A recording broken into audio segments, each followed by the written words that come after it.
up? What's up?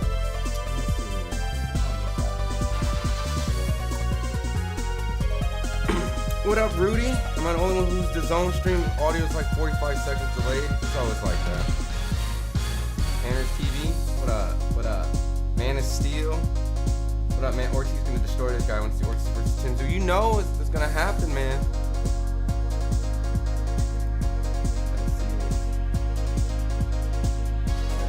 Jorge Rosario, what's up? What up, Charles? Anyone here? Kashoba's not here tonight? Yeah. Sorry, man. That's one of your peoples, right? Yeah, he's doing a great job, man. Too Honest from Alaska. What's up, Too Honest, man? Welcome back. Head over Peels, Connecticut. What up, Jorge? 3 Pump. Welcome back, 3 Pump. Never, Leroy Smith. What up? What up? What up? Never Folded. What's up, man? I've never folded. Welcome back. 99. Proud. Are you gonna stream the fight? No. So real quick, all you guys all coming in. No, fight won't be shown. Get out of here while you can. No, I'm just joking. We're just gonna do a watch party. So if you have the stream, we're just in here chatting, kicking it. We're gonna talk about it. TP, is Jojo on already? Jojo's literally walking in. That's why I went live. All right. The Jojo Oscar Duarte fight, Vergil Ortiz, and then Ramirez. Call it a night. Quick and easy, right? Kenneth Thomas, Chicago. Brooklyn in the house. Anthony. Alright, let me switch over real quick to the full screen. I think that's good enough. Wait time, alright? What's up, everybody? Ron Goodall, FightHype.com. One of the many guys that do interviews over here. Let me get this music done, alright?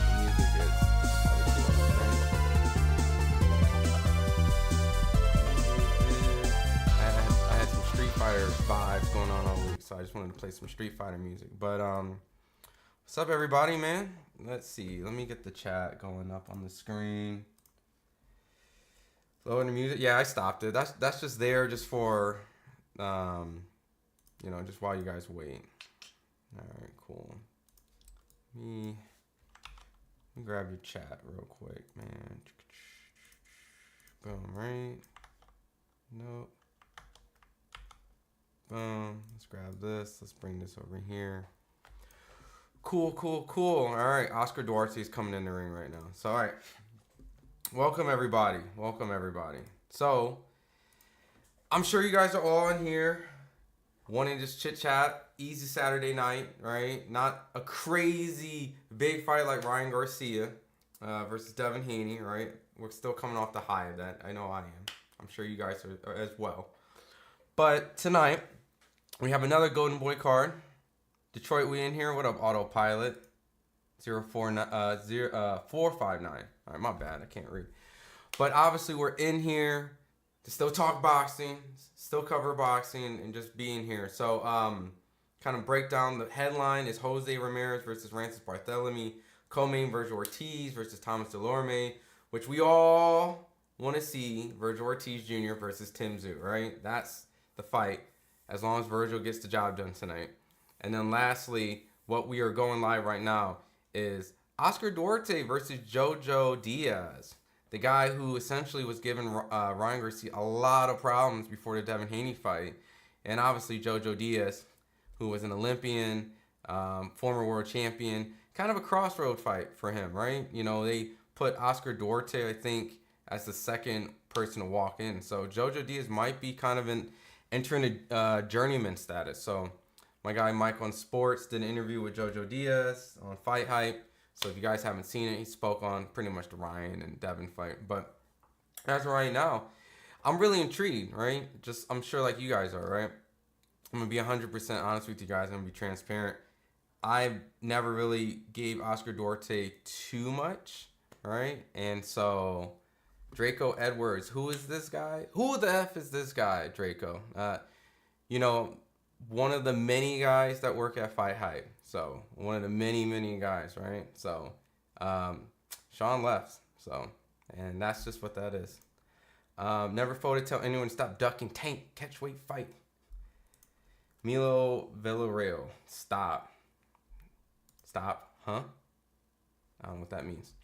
But yeah, pretty much this fight right here with Oscar Duarte, we're pretty much gonna see like what is his kind of skill level at, because I'll be honest, I've seen a lot of Oscar Duarte undercard fights, but didn't really know too much of his opposition, right? I'm not gonna sit here and build him up. He's definitely a strong pressure fighter, come forth, but he doesn't have any like legitimate wins on his resume. So I think Jojo Diaz is a good barometer to let us know what he can bring to the 140 division, right?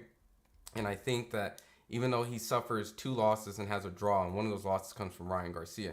I mean, he's trained by Robert Garcia, and you know, anytime you get Robert Garcia in the corner, so it could be pretty much a dangerous opposition, or it could just be just a workhorse, right? So Never Folded says, let me get your chats up real quick, all right? Let me get this guy. This a little bit bigger. Bam. All right, there.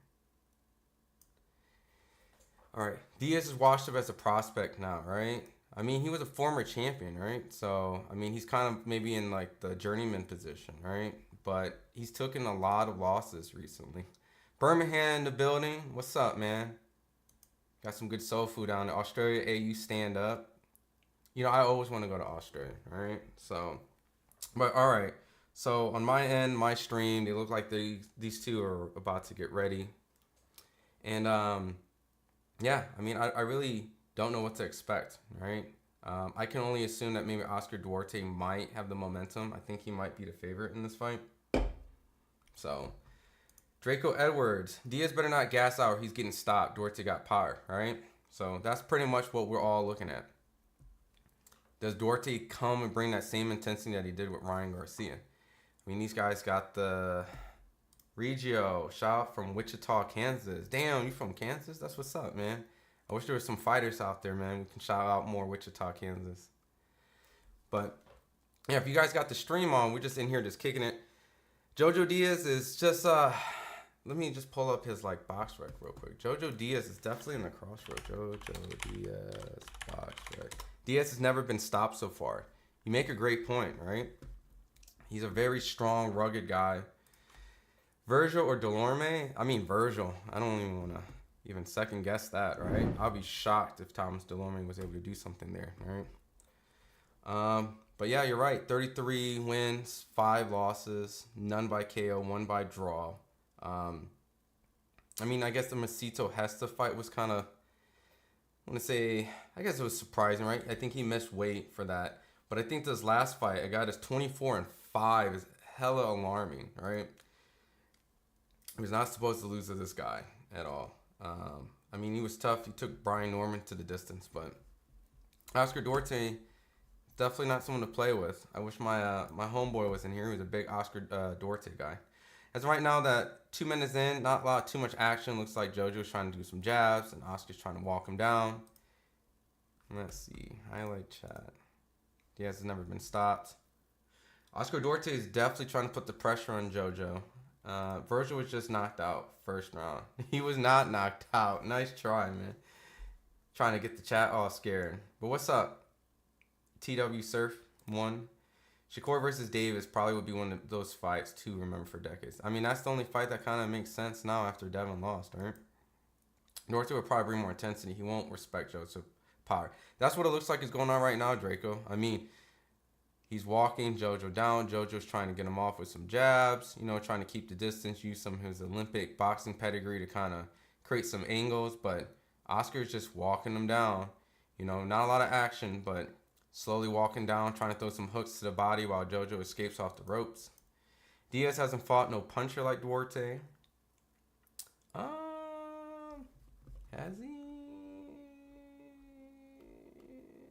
Yeah, I guess you're right. I mean, by all means, I mean, his probably toughest opposition is probably from Devin and Gary Russell, right? Right hook by the body from Jojo Diaz. I mean, Jojo's definitely going to have to box Oscar, and that's what it looks like exactly what's going on. Diaz fights little dudes with no power usually. Diaz in shape this fight. He did make the weight real recognized real. I know last time he missed weight, and I think he missed weight like a couple times. So Jojo's washed up. Can't take any more punishment. I mean, did he take punishment in his last couple fights? I'm trying to think, what was the fight that he really took punishment in? But I get what you're saying. Like, you know, he's not scathing away with easy wins or easy losses, you know? Can Dulorme upset Vergil? I would be shocked, right? Now, hear me out, right? Thomas Dulorme, you know, it's way later in his career now, but there's a really interesting barometer, right? Comparison. You know, we all wanted to see Jaron Ennis and Vergil Ortiz, and if for the ones that don't know, Thomas Dulorme fought Jaron Ennis, and he actually touched up Jaron just a little bit, right? Right, just a little bit. It only went one round. Some people question it was the back of the head, but Jaron got him out. So this would be interesting. But Thomas Dulorme, who has he fought after? Yeah, so I mean, he's been inactive for quite some time, and he's coming up to 154. So, and he's a naturally smaller guy too. Usually fighting around, you know, 140. Started out his career 135, 140. So. Not expecting Dulorme to do much in this fight. So when the Vergil fights, it starts next at HMG Nick. What's up, man? Vergil will win. Kid is a beast, right, Joe? Like, I don't really expect. But we're in the second round, 1 minute in. Still kind of seems like Oscar's trying to put the pressure on. He got some good left hooks in, a little bit, getting a little Ryan Garcia on.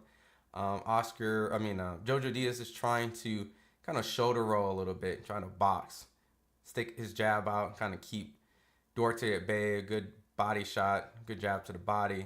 So really don't expect too much to happen from Jojo except for him to box, unless Duarte lands something crazy.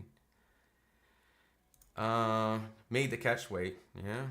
Oh, this fight was a catch weight, huh? Yeah, see. I like Subaru Matias. What up, Too Honest? Appreciate you coming back. I like Subriel Matias versus Pitbull Cruz on the undercard and Stevenson Tank. You know, like, I was kind of skeptical that I didn't think that fight was going to be possible to be made.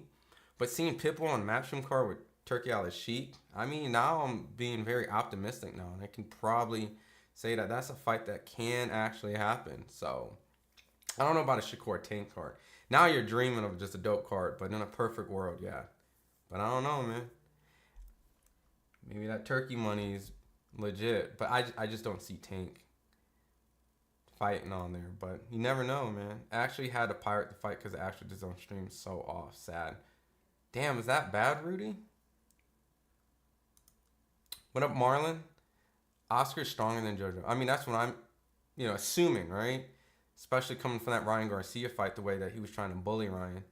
He's definitely trying to bully Jojo right now. He's throwing some good hooks, a couple shots to the body.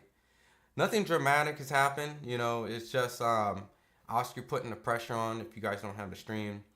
And then Jojo just trying to box and move, use his jab, use his IQ. He does a little shoulder roll. Pretty much safe to say Jojo is the boxer in this fight now.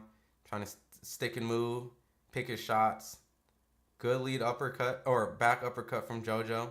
Seems like Jojo's trying to bait him in some shots, while Oscar just kind of stalking him down. This fight will really tell a lot for Ryan Garcia, in my opinion, because if Oscar, I don't want to call them like little rabbit punches, but he kind of held Oscar on the side and threw 3 left hooks. So Jojo's trying to bully the bully a little bit in this round. So how do you see Vergil winning? KO. What up, No Name? I just got him just obliterating Thomas Dulorme. Just obliterating him. I don't know when, right?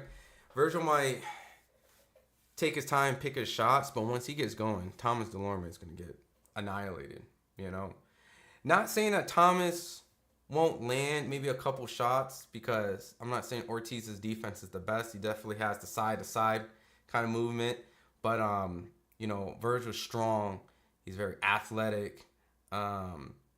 You know, not the best defensive fighter, so even if Thomas Dulorme lands a couple good shots, it may happen, but once Vergil gets in that flow, like, he's just gonna be too strong, too youthful, too powerful. I mean, tonight might be an early night, right? Once Vergil goes, right?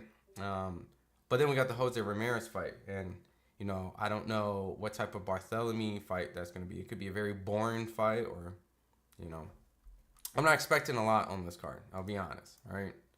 Like, this might not be the most exciting card, and this might not be the most exciting commentary or live party, but we're just in here because we're boxing degenerates, right? To be honest, might be the fight to get Floyd enough money to leave Dubai. I don't know, man. Floyd could fight anybody, but yeah, right? I hope that's not true, right? I really don't know what's going on over there, right? I wish I knew, but I hope everything's okay. Jojo boxing nicely, but undersized. I agree, right, Nick? You see what I see. He's definitely picking his shots. He's moving, like, he's looking pretty sharp, right, in this. But it's just, how long is this going to last, right? Because I'm assuming Oscar's going to have to pick it up at some point, right? If he wants to really make a statement. Stopping Jojo Diaz would be a statement, even though Jojo has, 5 losses. Never been stopped. Someone pointed that out, which I didn't put that 2 and 2 together. But, yeah, that would be good. And that will add to his momentum with the Ryan to the Jojo. Thanks for the commentary, but I appreciate it, Marlon. I wouldn't say I'm like Showtime commentary. We're just in here kicking it. But we're in the 3rd round. Minute and a half went through. Pretty similar with the first 2 rounds. Jojo's trying to box. You know, there's a lot of this back of the head kind of stuff from Jojo when he kind of holds a little bit. I wouldn't say back of the head, but I think the ref just warned him. Kind of clinches and kind of starts swinging, which, you know, at that point, you got to get your shots in.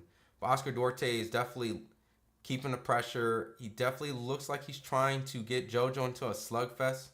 And Jojo's moving. He's still light on his feet, throwing to the body, getting out the shots. But I wonder how long Jojo's going to be able to keep this pace up. You know, now they're starting to exchange a little bit in the middle of the ring. They're starting to throw hooks to the body, to the head, some uppercuts. You know, they're starting to go tit for tat a little bit right now. So at some point, they're exchanging really good hooks. 1 for 1. Jojo lands a good hook. Oscar lands another good hook. Jojo goes to the body. Jojo's starting to jab a little bit.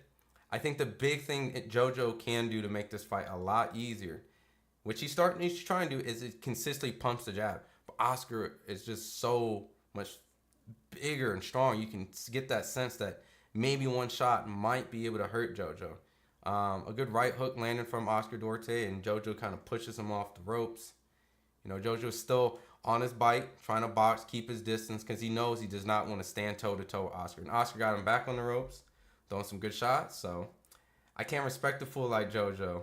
Why? Just curious. I'm not defending her either, just curious. You're talking about maybe some of his personal stuff that's been out?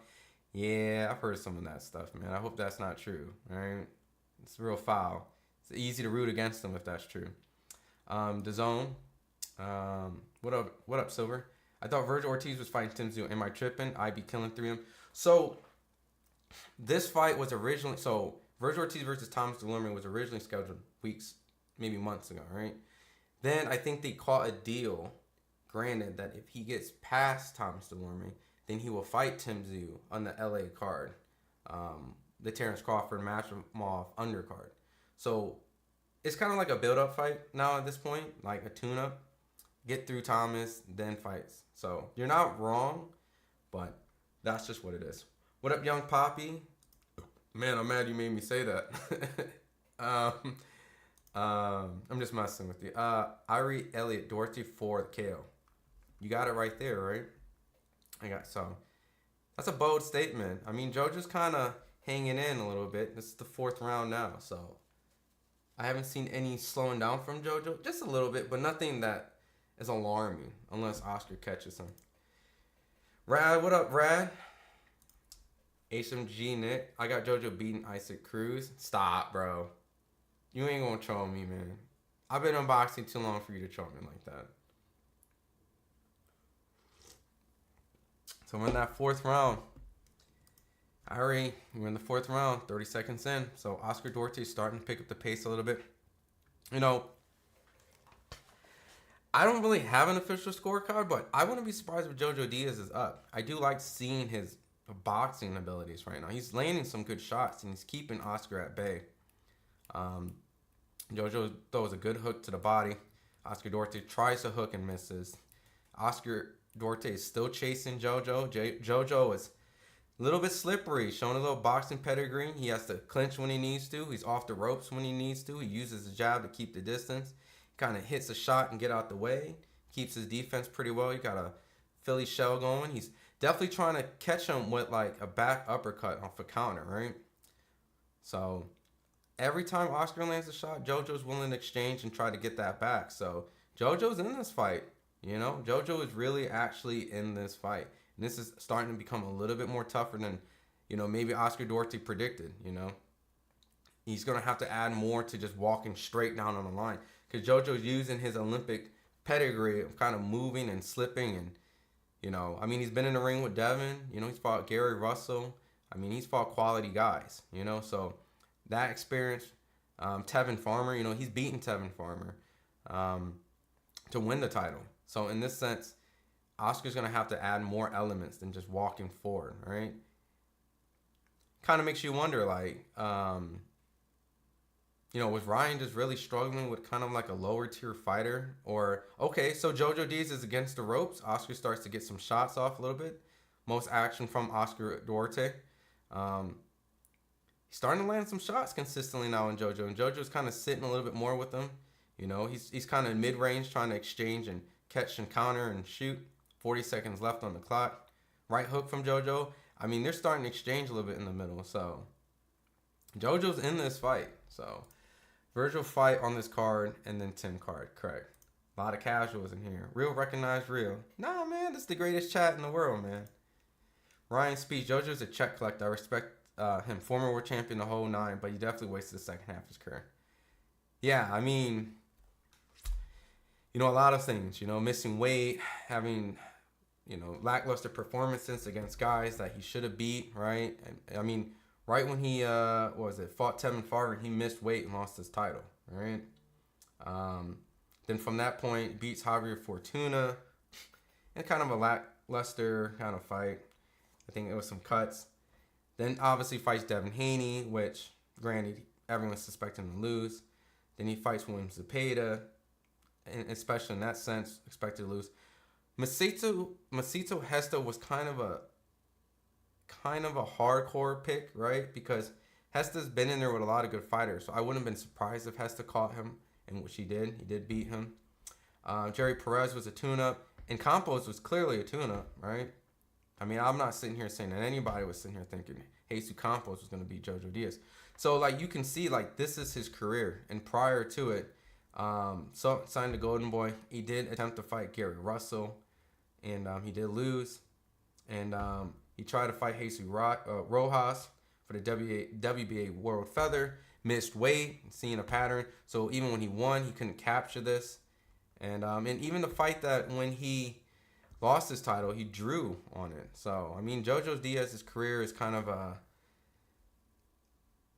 I wouldn't call it a sad case, but a lot of potential lost, all right?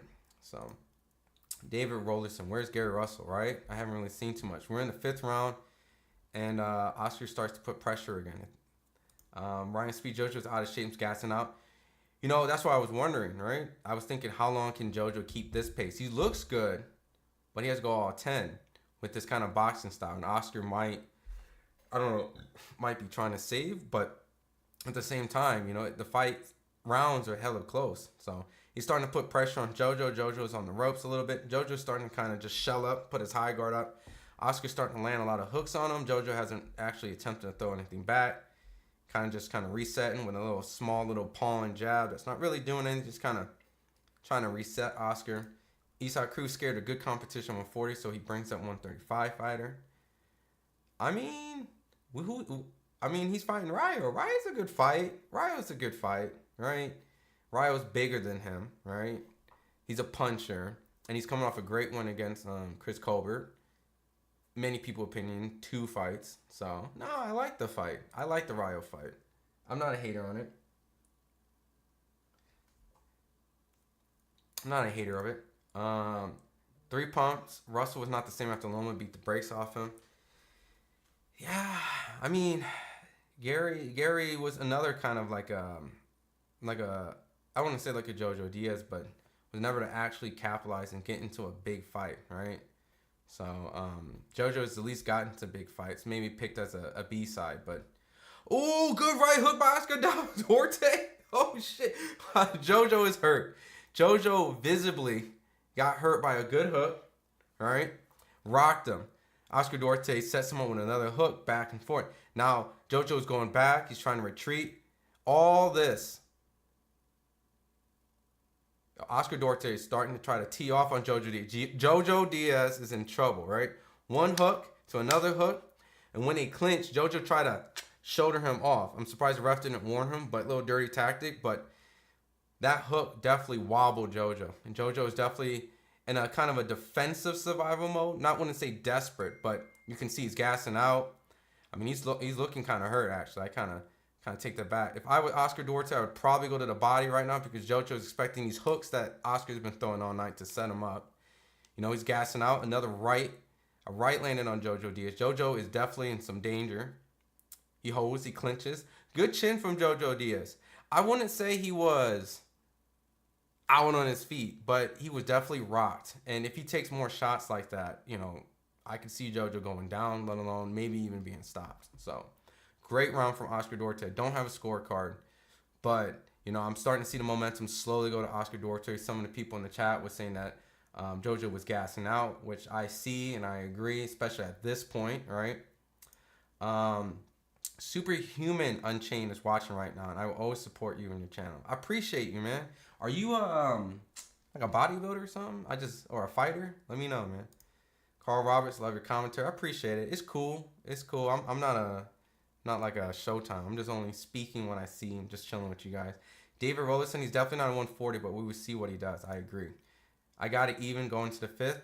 Okay, so yeah, you have it kind of similar like how I have. Like Jojo's in it on the scorecards, but the momentum, you know, is starting to fade away. Especially that round. Ortiz fighting, he will be Joe Dirt. What up, Joe? Welcome back. He's next fight. We got Jojo Diaz versus Oscar Duarte, the one that Ryan Garcia fought before Devin Haney. Why don't you try lacing on a pair and get in the ring, Victor Collin? How do you know if I didn't do that before? No, I haven't done it professionally though. No, I did combat sports when I was younger. Too old for that shit. But we're in the 6th round. Oscar Duarte goes straight towards Jojo Diaz. Jumps right on him, essentially. He lands a couple good hooks to the body. And Jojo Diaz already starting to retreat. I mean, he's definitely trying to stay in here, right? Jojo Diaz's face is all red. He's taking a lot of hooks right now. You know, he got to get through not just this round, but essentially 3 more rounds to make it out this fight. So, Oscar Duarte's trying to capitalize on that hook that rocked Jojo Diaz and kind of had him on his bite. But Jojo's still fighting in spots. He's throwing some hooks to the body. You know, he's starting to recover a little bit from that point. So, I mean, at some point, if Jojo is not going to box, it's going to turn into a toe-to-toe fight, which is definitely not what he wants. And he's starting to eat some hooks, some uppercuts, and this is not where he wants to be. But he's tired. He's looking visibly drained, and Oscar has him kind of right where he wants him, but he's throwing some good body shots. I honestly like the shot selection Jojo Diaz is doing. For every shot that Oscar's pretty much landing.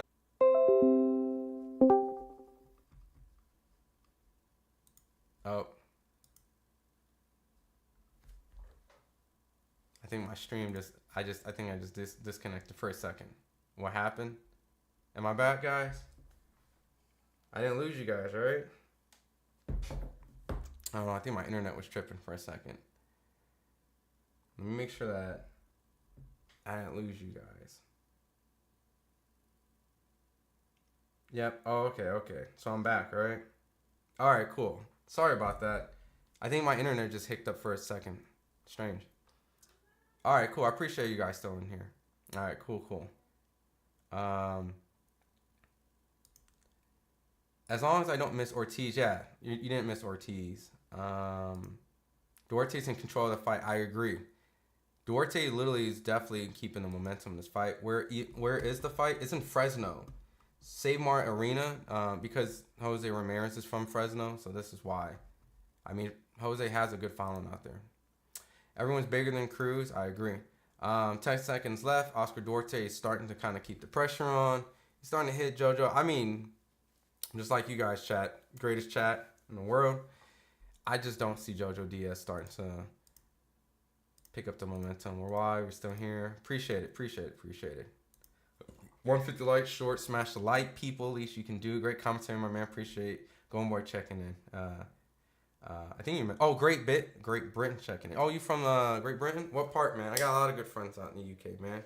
I honestly, I think some of the best boxing like minds are from the UK because you guys really do have a diehard community out there. So, I have a huge. I know the Americans like we always bicker with the UK, but I really, really think British fans are some of the best, if not possibly the best boxing fans out there. You guys are diehard. So, look up Jonathan Gordon, crypto. What up, crypto Cajun?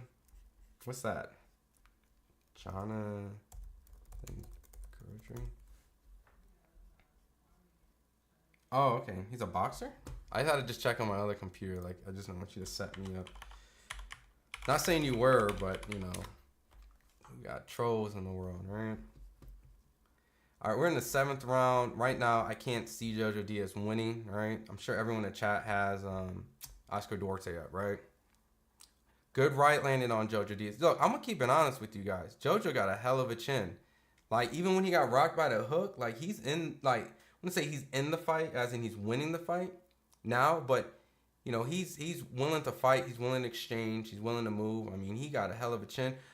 But he is tiring. His right eye is starting to close up. You know, his face is red. He's starting to take a little beating now.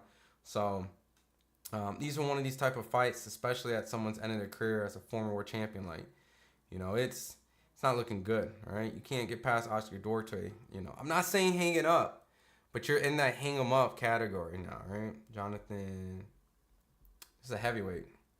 Who told me to look this guy up? Craig? What you want me to look this guy up for? Guy fought Trevor Bryan. That's his only loss? He beat Bermain Stavern. Oh, that's not bad. I mean, like, for a guy I've never heard of, like, you been in here with some people. Be an undefeated. Who? Is this like a Don King fighter? A minute 30 in, Oscar Duarte starting to put more pressure on him, landing more hooks. Jojo, honestly, at this moment, I'm wondering what Jojo's game plan is, right? I mean, he's fighting from the southpaw position.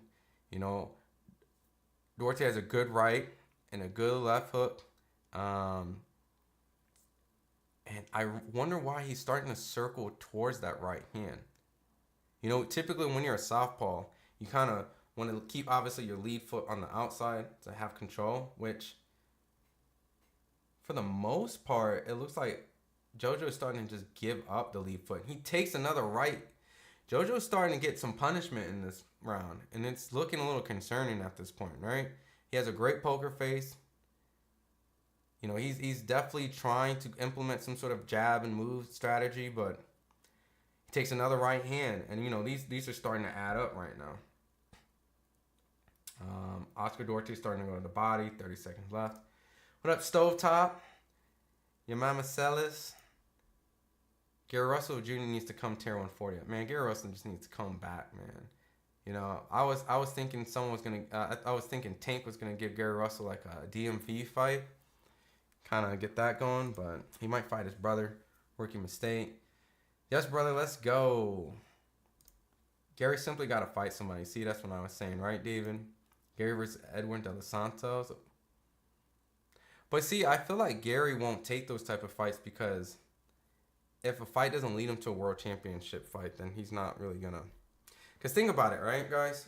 Jojo ain't been shit since he beat Tevin Farmer. Jay Daniels, yeah, he hasn't done anything, like, career-wise. No disrespect. Just calling a spade, right? So, Jay, you 100% right. He just won last night. Okay. Bobby, I mean, shit. I mean, he's ranked, what, 52 in the world and number 10 in American heavyweight boxing. So, yeah, man. He's above Trevin Bryan, Jerry Forrest, Richard Torres. I mean, he's right underneath Joe Cusimano, which, you know, I guess American heavyweights is not in a good spot, man. American heavyweight is in a terrible spot. Antoine Russell going tier 140 up. DVRA, yo, that's a PlayStation, right? What's your favorite PlayStation game, man? The Faceless, yo, what's up? Yeah, man, I'm gonna be honest with you. Unless JoJo does something in this fight in these next couple rounds, I mean, I don't see him winning this fight, right? And now at this point, does Oscar take him out? Does JoJo go to distance? I mean, it's a great win on the resume for Oscar Duarte, right? Better if he stops him. Never been stopped, but JoJo might be able to make it out this fight. So JoJo's crafty, you know. Think he might be able to fight a couple more fights against some prospects, but at this point, you can definitely say that he's going from world championship level to contender-ish bounce back status to a gatekeeper. It's not a journeyman yet. He's a gatekeeper, right? Because we're really watching this Oscar Duarte fight. That if he can get past JoJo, he ascends on the other side. So he's definitely a gatekeeper status, which you may not like to hear, but he's going to be a journeyman soon if he continues to take these hooks. These hooks are starting to land a lot on JoJo. JoJo definitely needs to move and get out of that, you know? Use his angles, because Oscar Duarte does not have great, and a vicious right hook lands on JoJo. JoJo eats it, man. JoJo got a hell of a chin. It takes another right hook. JoJo's starting to exchange now. Every time he eats one, he tries to throw some heat. I mean, he's eating a lot of rights, man, you know, and it makes you wonder, are one of these going to put him on his ass? You know, these right hooks are southpaw killers, right? Essentially, the right hand is the southpaw killer. And JoJo's starting to now move away from his right hand and start to, another right hook starts to wobble JoJo. JoJo's starting to take some punishment now. You know, he's landing some shots in exchanges, but it just doesn't have the same impact because every time Oscar lands on JoJo, you can visibly see him getting rocked. It moves him. While JoJo hits, it's just more kind of like a retaliation. You know, good solid placement shots. Not saying they're bad selected shots, but they just don't have the same steam. And Oscar now switches up with a lead left hook, kind of hits JoJo. JoJo's just kind of just taking punishment, kind of a gluttony because he's kind of walking to him, trying to get the center in the ring. I mean, this is a good old ballroom brawl at this point because JoJo now probably realizes at this point, not essentially he got to get his get back, but he's trying to now try to hurt Oscar, but it's not working. Because even when he lands a good hook, Oscar landed a good right hook that actually did kind of buckle JoJo. I mean, this is getting bad, right?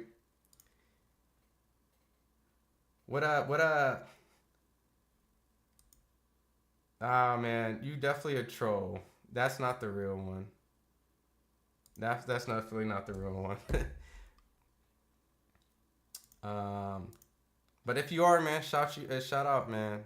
You know, and I hope everything is well. I would assume that you would call or text me before anything. Yeah. But I appreciate you coming in here. Whoever made that account, right? Yeah, definitely a troll. That's not even how he talks. Yeah, that's not even how he talks.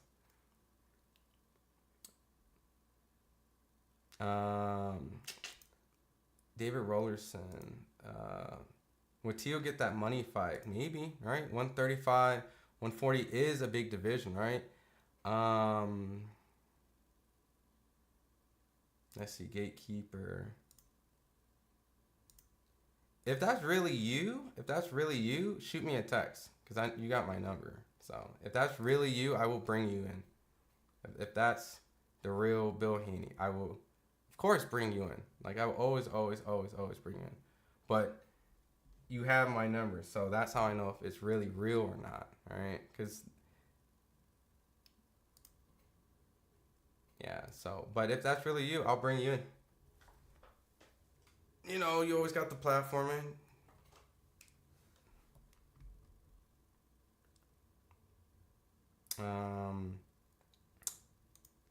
Yeah, I'm not sure if that's. I don't know if that's him, guys. But DVRA, what you think of Ryan's song? Which one?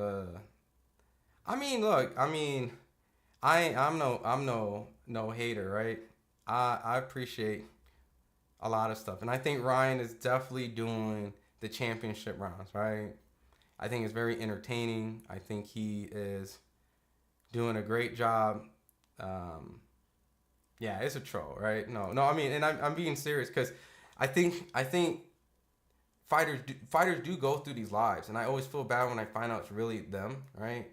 but he has my number, so yeah, he would definitely call me. He would just call me and text, and so Sean P. Yo, is Vergil winning KO? Vergil fight isn't happening yet. We're in the 9th round against Jojo Diaz versus Oscar Duarte, and Oscar Duarte's breaking Jojo Diaz down. Jojo's showing he has a great chin because he took a lot of my phone.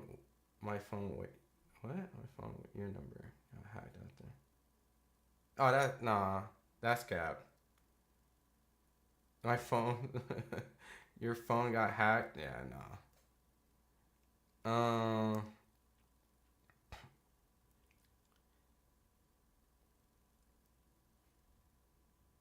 I mean, I'm entertained though. Like I'm entertained, right? I mean, you can stay in here, you know. Devin, let's see. I know. I'm just having fun, right? I'm just entertaining. Uh, but we're 40 seconds in. 40 seconds left. Oscar Duarte is definitely punishing Jojo Diaz at this point, and it just makes you wonder. One more round. Does Jojo survive? And can Oscar Duarte get him out? That's really where we're at.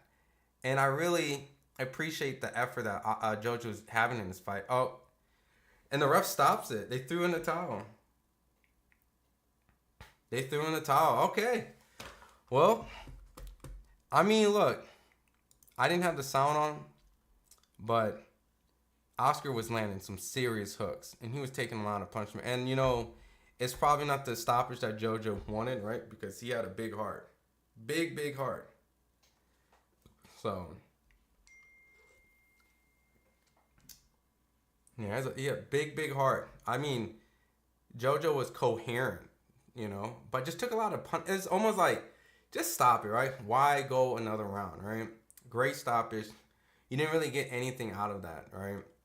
To continue another round, you're towards the end of your career. Props to Jojo Diaz. I mean, in the early rounds, I think I might have had him toe-to-toe or a little bit up at a certain point, maybe like in the 3 rounds. He might have been up. Starting to get toe-to-toe close. I mean, he had great shot placements, but, you know, Oscar's visibly stronger, fresher, younger, clearly just that much better. So, LMAO. What do you think? Though? Vergil, I got Vergil KO. What about Jose Ramirez? It really depends on what type of fight Jose and Barthelemy has, right? Because Barthelemy is definitely he might just be there just to move, right? Barthelemy, you know, might not really give him the opportunity, right? But Jose Ramirez had some very close fights with good opposition. Not saying Barthelemy, because he's the 2-division world champion, but I don't know. You know, I would like to favor Ramirez winning the fight. You know, Ramirez has been, a little inactive too, so he would never do that with, oh my God. Dev is a good fighter, but he won't survive welterweight. Too much power. I think Devin's a great, tremendous boxer, and I think with the right opponents, right? We have to just. I wish we got to talk to Devin, right? You know, no one's got a chance to talk to him, and really don't understand like what was the game plan and what was the attempt. I know I talked to Devin's trainer Rodney, and he mentioned that it was kind of like a get back. Like the fight started to become, let me get mine back, let me get a get back. And I think that Devin has tremendous boxing ability. Like he spars welterweights. Like he sparred welterweights for this fight. Big guys. So I don't know if there was a matter of like him getting caught and then not being able to adjust or kind of trying to get back, or just Ryan just had his numbers. So I don't know. I don't want to count him out, right? Because he's definitely a big guy. You know, the welterweight division has to be it has changed. So, and I know for a fact that everyone here practically underestimated Ryan. Even if you picked Ryan, it still was kind of shocking, like, to a degree. Oscar versus Devin. I think that's a good actually comeback fight for Devin. All right. And if that happened, just from what I saw, I would have Devin. I would have Devin. Just because Jojo was outboxing, he just didn't have the gas tank, and yeah, good.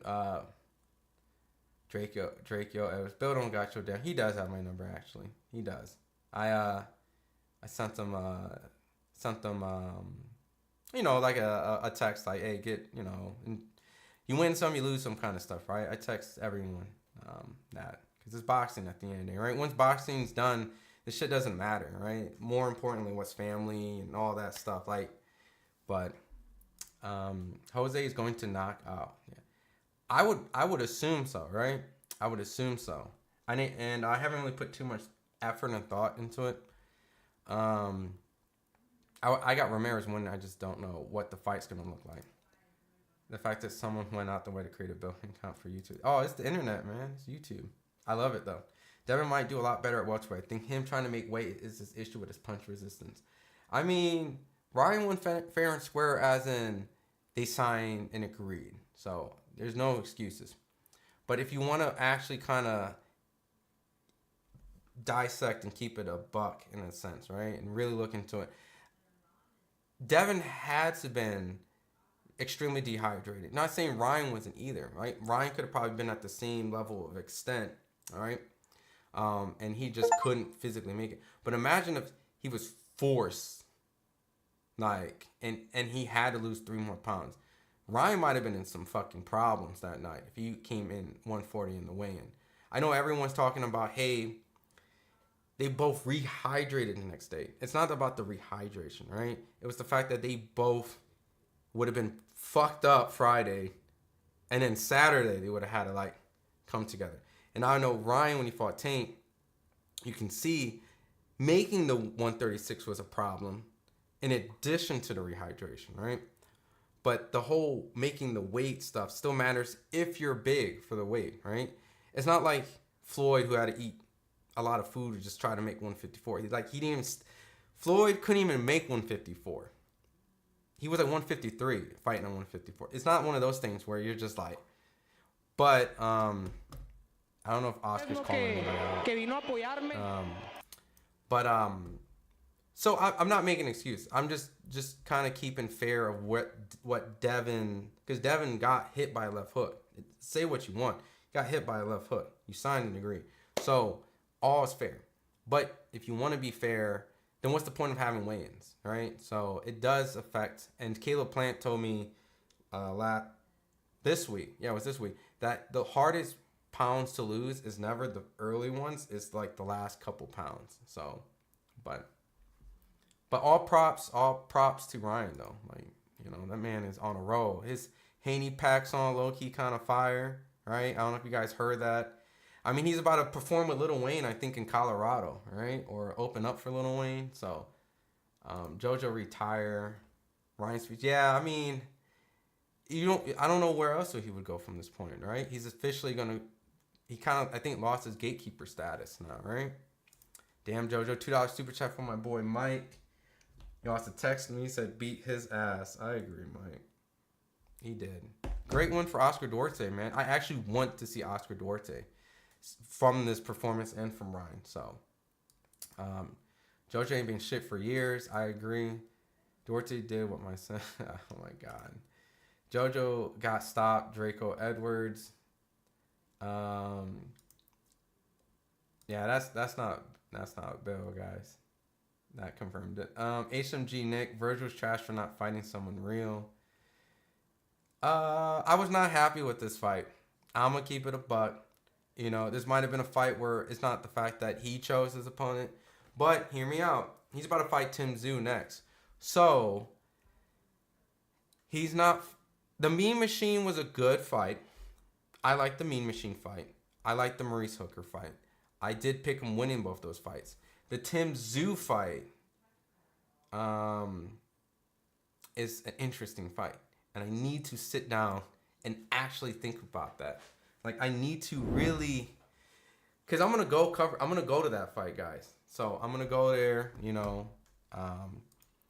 Terrence Crawford, is on there. I mean, it's a great card. I'm gonna keep it a buck. Like you could say you could be a hater of Eddie Hearn. You can be a hater. Cool. You could be a hater. Can't hate on that card. I'm entertained by that card. That's a good card for boxing fans. It's a solid card. So I'm gonna go there and but I will think about and kind of break that down.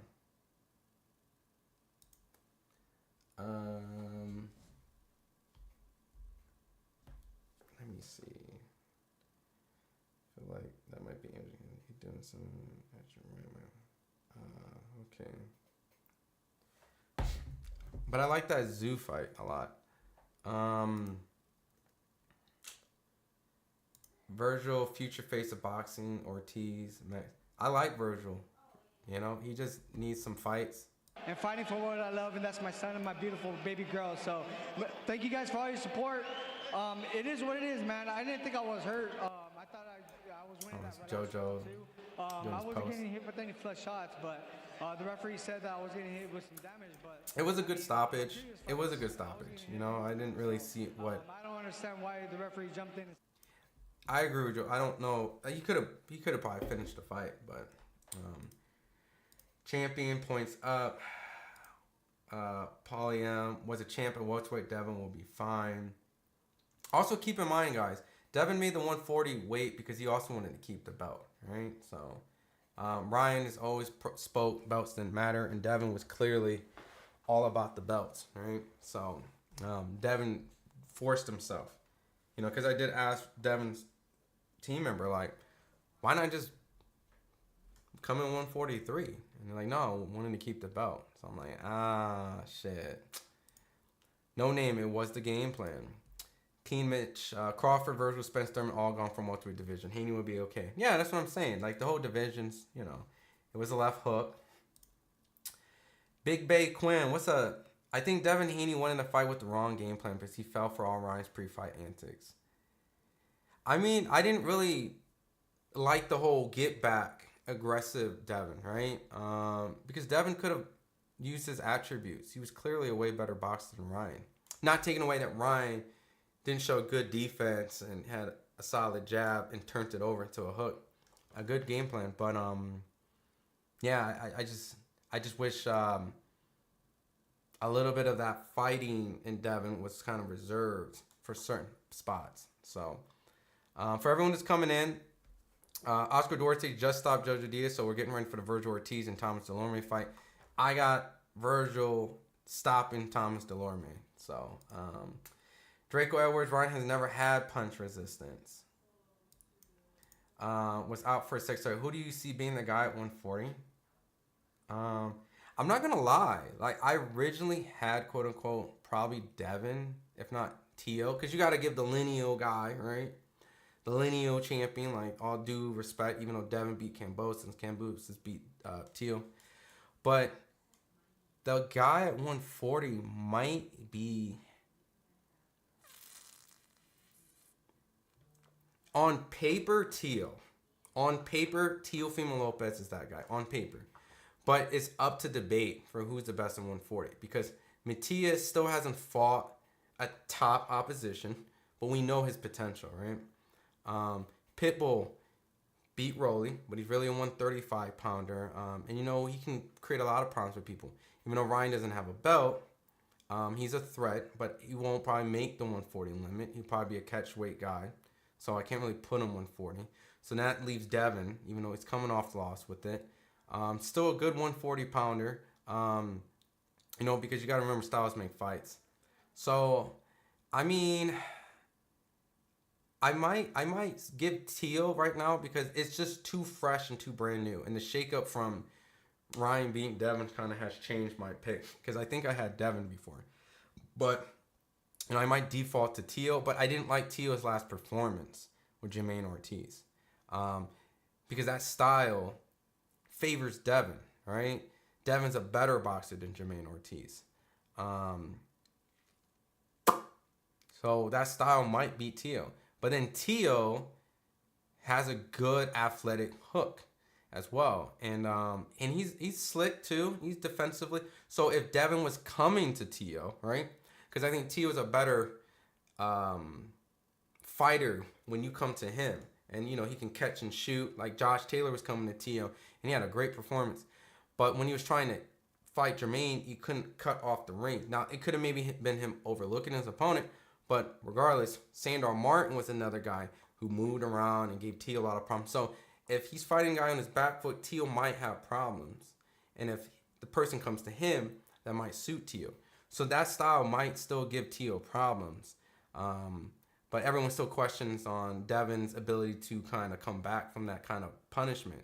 Even if he takes the Tio shot, Tio throws bombs, right? Tio throws bombs. But let's say he does land on Devin. Is it a combination of people questioning Devin's chin to the punishment he took from Ryan in that fight? Now he may not take it as well. Maybe it's more fair because Tio might be more drained. They both have to make the quote-unquote limit. So that's a really stylistic fight. And I think really personally, I want to see Ryan versus Tio the most because I think that might be the most explosive fight. And if you really think about it, if Ryan would have made the limit and won the belt, then we really would be calling for Ryan fight for the lineal title, right? So I think Tio can lose and win based off the style. I think all these guys can win and lose based on what style they fight. I think the only person that, in my opinion, might have the biggest hill to climb is Pitbull because he's so much smaller than these guys. So he had a hard time trying to catch Rolly. Imagine him trying to catch Ryan with that long reach, and same with Devin, right? But, if Pitbull catches, they're all in trouble, right? So, and Matias, like I said, Matias might create the style that makes Tio look like a fucking monster because he comes to him, right? He comes to him. And Tio can kind of catch, shoot, like that's Tio's, his best performances are when guys come to him. So Matias, even though he's quote-unquote the boogeyman, might be the guy. And I think Matias would hit Tio a lot. Hear me out. I think Matias would, right? And maybe Tio might start to gas a little bit. But Tio always has a punch. And I think one of those punches can crack Matias. But we haven't seen Matias take a punch from a top elite. Like the Ergashev fight. I know for a fact, now big name, Ergashev definitely has pop. In those early rounds, and against when he fought Ergashev on that David Benavidez and Demetrius Andrade card, I mean, he was hitting the shit. And I've covered Ergashev. That dude is extremely talented, comes from the Crunk Gym. I mean, he is super talented. So that fight, as a hardcore guy, a guy who's been covering the sport, let me know, Matias can get busy. But, once again, Ergashev still hasn't met the mountaintop. That was a test for him, too. That was kind of a test for both. So that let me know where those guys belong.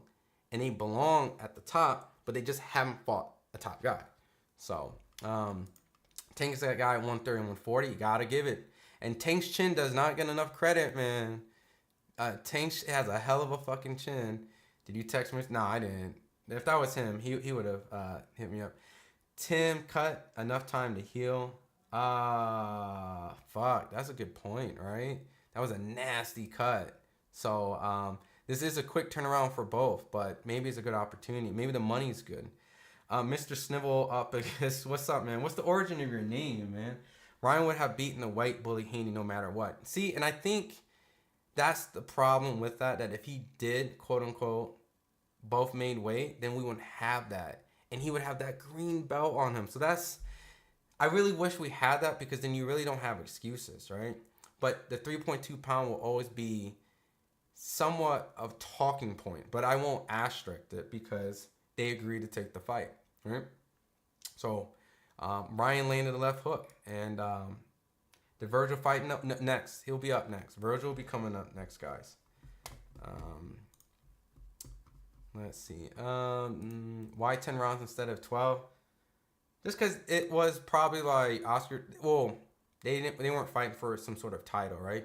Even if you fight for like a rinky-dink title, a feeder belt, it's always 12. So because it wasn't on there, 10 rounds is probably just kind of getting Oscar kind of moving up, And especially he came off of a stoppage loss too. So Devin Rolly makes money, but if Rolly hits him, he's going down. That's a great fight. Floyd says he wants to make that fight. Floyd couldn't get no higher than like 152, right? Exactly.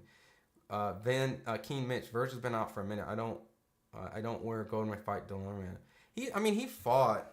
He fought here like a couple months ago in Vegas, right? But it was only one round against Frederick Lawson, which was a terrible stoppage. So Vergil fight tonight and again in August. Yep. What up, Yoni Craft TV? What's the meaning behind your name? Just curious. I'm here for Haney versus Rolly at welterweight though. I'm here for that fight too. What was cool about Devin is that Devin took the high road and, you know, spoke positive about Rolly when he lost. So and then I think he was rooting for him in the Pitbull fight. Not saying like yeah, but kind of like yeah, get the job done. So Rolly's not a welterweight. Vergil still hasn't made 154 yet though. He weighed at 156 for his fight. I don't know what it is, right? And I'm not saying that Vergil's undisciplined, right? He started at 140, then went to 147. Now he's at 154. I mean, something about his body is not just growing, but that rhabdo shit's serious, man. So I hope, nothing else like that happens. I really wish we got Vergil versus Stan Jonas, but Rolly walk around at 180, making welterweight easy, and he wants to fight. I mean, he wants to fight at 147. You make a great point. He always says he wants to fight Terrence Crawford, and yeah, so he can make 147. Keen Mitch, Bud Boots, both faced Dulorme. Yep. Bud faced him first, a long time ago. Then Boots fought him recently in Vegas, I think like 2 years ago. And then, yeah. And they brought him out from the dead for this fight. But Rolly can't fight. He can punch though. Rolly can punch, right? So that's part of fighting. He can punch. I want to see how Ryan does versus another power puncher again. I want to see Ryan versus Rolly. That would be fun. Or Ryan versus Pitbull or Ryan versus Tio. Ryan can fight anybody, dude. Low key, he could. If Terrence wanted to, they could fight. I mortgaged my house for Dulorme. No way. Fuck, bro. You should have threw that shit last week, bro. You gonna lose your house. You gonna lose your house, bro. You gonna lose your house. Ryan's faster than Devin. You can tell he was faster than him. He threw that left hook and Devin didn't even fucking see it. Normally fighters, they kind of get you the bite and shit, and then and then all of a sudden you come around got you. But he just was like, smack. And Devin didn't even see that shit. Sabria Matias is the man. And look, I don't want to get grim, but I was at the Dada-Shev fight. I was there when Matias did. Look, there's this interview. I'm going to play after I catch you with the comments real quick. There's this awesome interview I did with Tim Bradley that captured, I want to say awesome, right? I mean, it's just kind of more like a perspective. Like, I just want to say, like, Timothy Bradley explained it so well about what it is like to be a fighter. And it came because of the questions I asked about just simply, what do you think about the Matias Dada-Shev fight? Because clearly Dada-Shev looks like he's in some critical shape.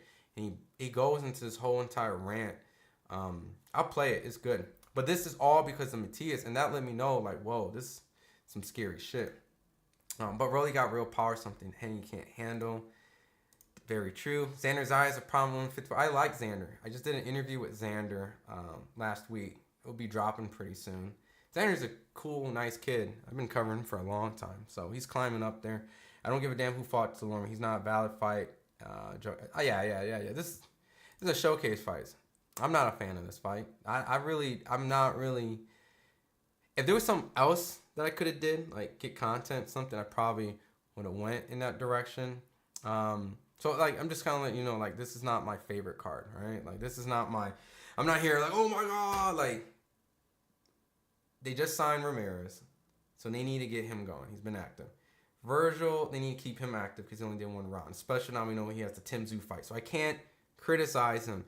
But this card ain't sexy, so we need to start grading. Like, I might start a segment where we grade cards, right?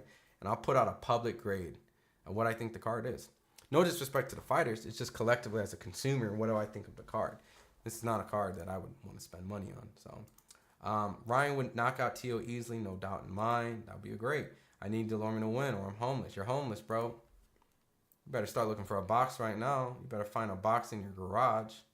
It can't all be world beaters. You think Vergil wouldn't want to fight someone else instead? A marquee? Exactly. I mean, look, he's just kind of trying to be active, and he's fighting Tim Tszyu next, right? So I'm not going to criticize Vergil now because I know the Tim Tszyu fight is in the horizon, right?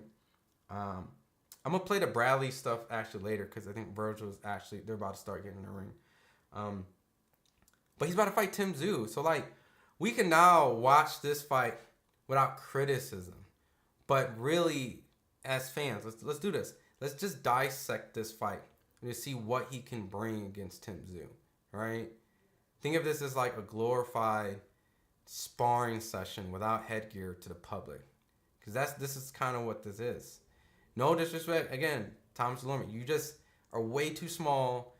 You've seen better days. It's probably the Jojo-Diaz situation, but worse. And in all due respect, this is a setup fight, bro. Like, you ain't supposed to win this fight at all. Clearly not. So you took the fight, props, good opportunity. You maybe see something, but I don't. David Rollerson, Tio would beat Ryan. Tio can fight. Tio can fight. Yeah, Tio is the man at 140. There's no question about it. Whether Devin won or lost, he wasn't the man. Tio really beat Loma, beat Taylor. Come on, fucking Ortiz shit. I'm tired of hearing about that. And look, Jermaine Ortiz is a good fighter. It's just not, you know, when you're that guy, you're supposed to take those fights and make those fights not existence in conversation. The conversation fights are the ones like with Devin and Loma and, you know, those, but not with Jermaine Ortiz. Jermaine Ortiz is a good fighter. He gave Lomachenko a good fight. I think Loma might have underestimated a little bit, but Loma's a small guy too. So, either or. Tio might be the man at 140. Tio's defense not sharp. Ryan would be a dangerous fight for Tio. Ryan's a dangerous fight for everybody.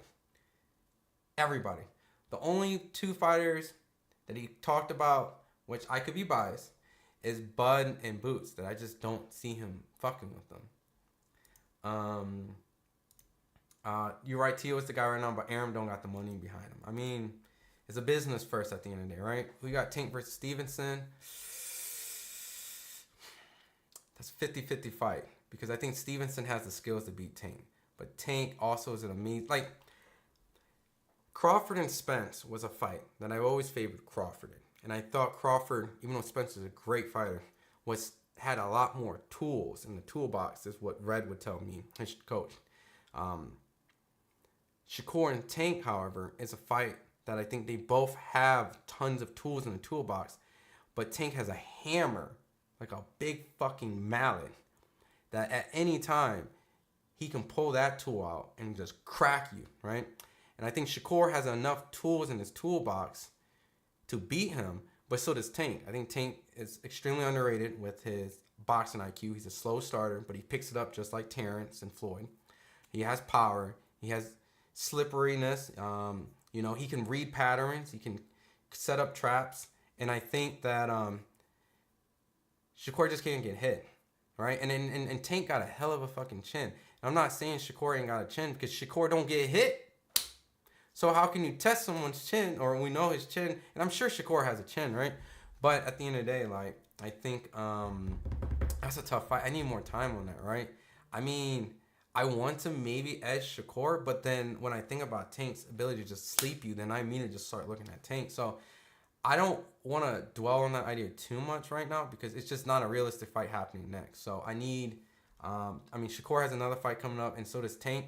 So because of that, I'm going to wait till those two have the upcoming fights because they're pretty close around. And then we can kind of maybe dissect at that moment of time. But right now, there's really no point. But I love the fight. I think that's the fight to make. Tank and Ryan only money fights in lighter weight classes. In America, I guess, right? And, you know, anyway, could sell out Japan. I'm a bit tripping. And just for people, everyone know, Ortiz, the fight is not over. All right. Give me you guys' prediction. I'm getting through the chat, right? I'm a little behind.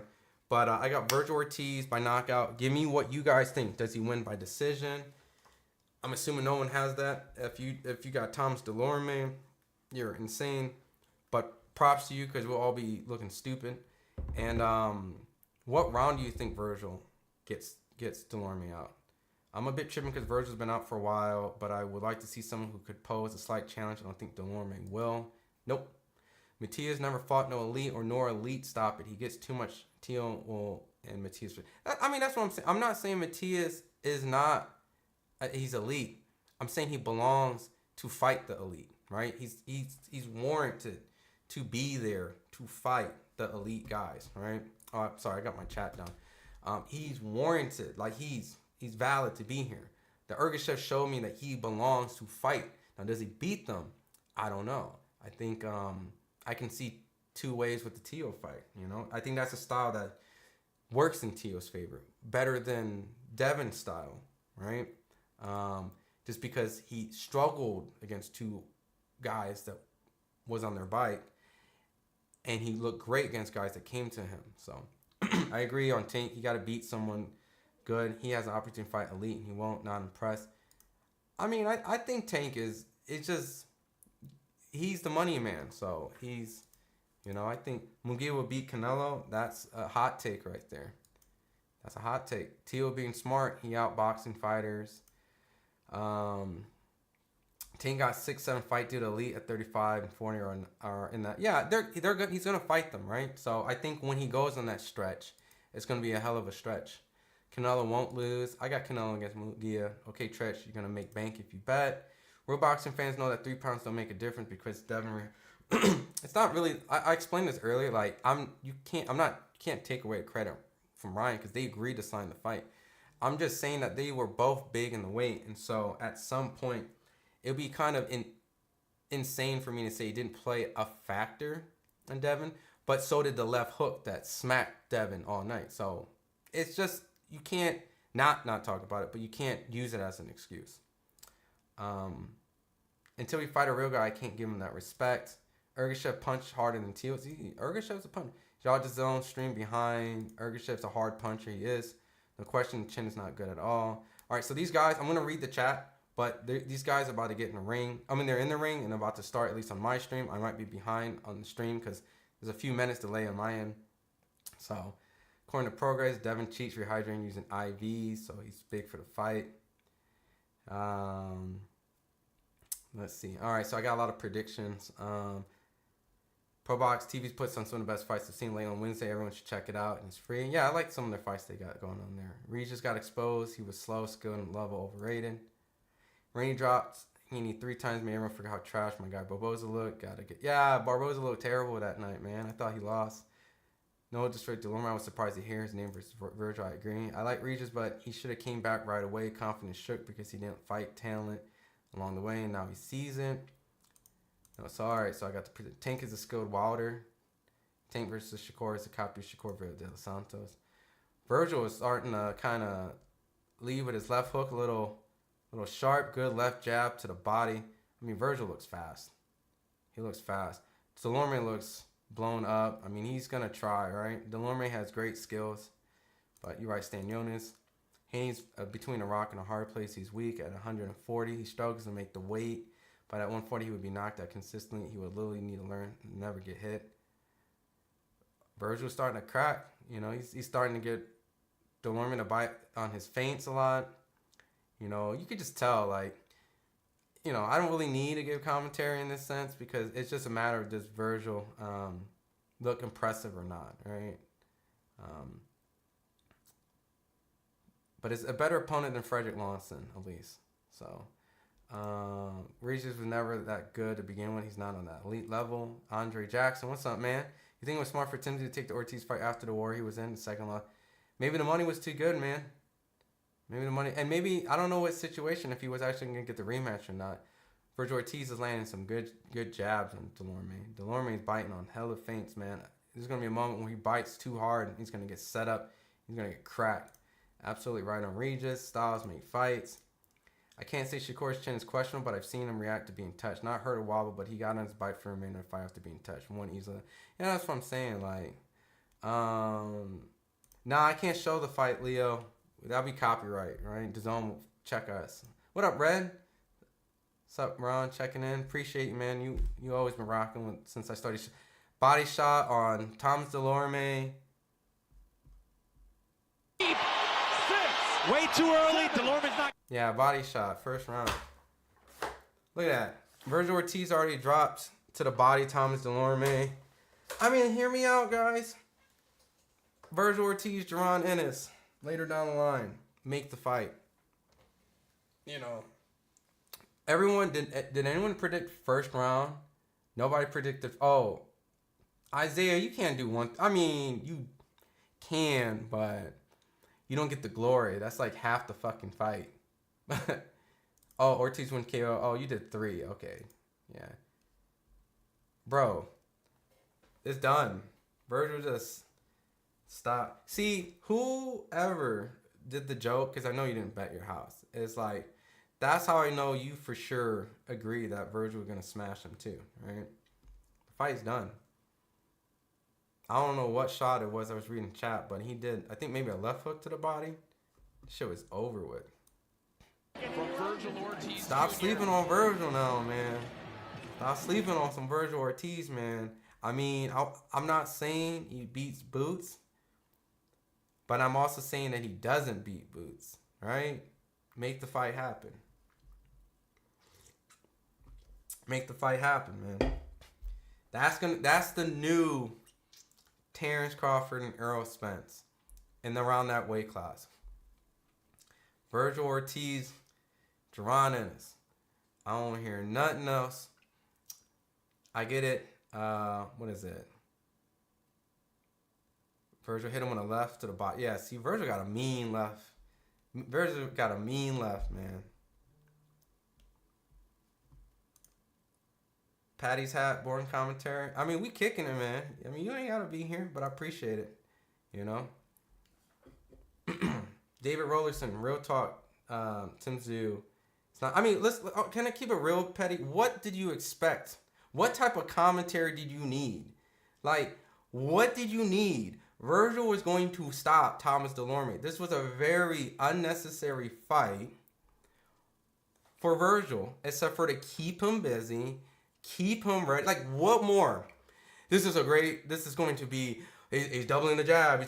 We're just waiting. Tick, tick, tick, tick, tick for this to be over. This is what this is. This will be over. So you want to hear commentary? And I'm not throwing shots. Maybe it's a little sounds defensive, but I'm saying this is exactly what he's supposed to do. If he didn't, then you would hear some like, oh my God, what is going on? He's getting hit with the right hook. Nope. The fight lasted just as long as I thought. Maybe if not, maybe longer, right? You know, the chat's longer than the fight. And this sounds terrible, right? Someone said, Ray said it's demon time, but let's keep it real. Like, this was not a fight nobody wanted at all. And when I mean nobody, it's not like this is not a marketable fight, right? So respect the opponent. No, Thomas Dulorme hasn't fought for how long, all right? And this is going to sound like, hear me out. It's going to sound like I'm just going in on Ortiz. I'm not. I'm strictly just speaking on the simple fact that if Vergil didn't do this, then the Tim Tszyu fight don't look good. He's supposed to do this, right? He's supposed to just squash this dude. Thomas Dulorme, right? Thomas Dulorme here. You got post commentary. This is what you got. So I'm gonna read the rest of the chat. You got post commentary, all right? Vergil Ortiz is fighting a guy who hasn't fought for almost 2 years. In addition to that, fought a guy that was 1911 because that was what he needed to get in his system after getting stopped by Jaron Ennis in the first round. Losing to Stan Jonas, which Stan Jonas told me that was not his best performance. Losing to Jamal James, right? Like, let's keep it a buck, right? And then in addition to that, he's fighting like once a year from that point. He's been stopped, if not, 3 times prior and a draw. He's a small guy who started at 135. I'm not saying small guys can't do it. He's a 135 pounder. I know Vergil started at 140, but let's keep it real. My man is extremely past his prime. Who won? You know who won. You know who won. I said it. I put it in my most anticlimactic, like, oh my God, this fight. Like, you know who won this fight.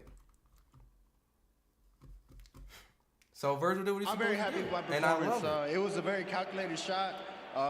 You know, he was All coming right, with thanks for everything. I giving me could the feel it energy, behind though. his Actually, jab I'm and gonna shout such. you out, though. But Even you though know, I'm more than you just came in on power. some People think I'm just power. Petey's I'm a hat. Chuck. This You Chuck know, is thinking over here. If you energize So walk me through the I was setup sleeping. then for that shot, because it was a little bit of a back and forth round early on. Then you just landed a So, picture-perfect body shot. King Mitch, You know, it's just, $5 I can't super really chat for explain in Andre words, I Jackson, just feel man. it. You can And, put a when message the in time there. came, Like, I just I know. I just appreciate feel it. it. I know when it's here.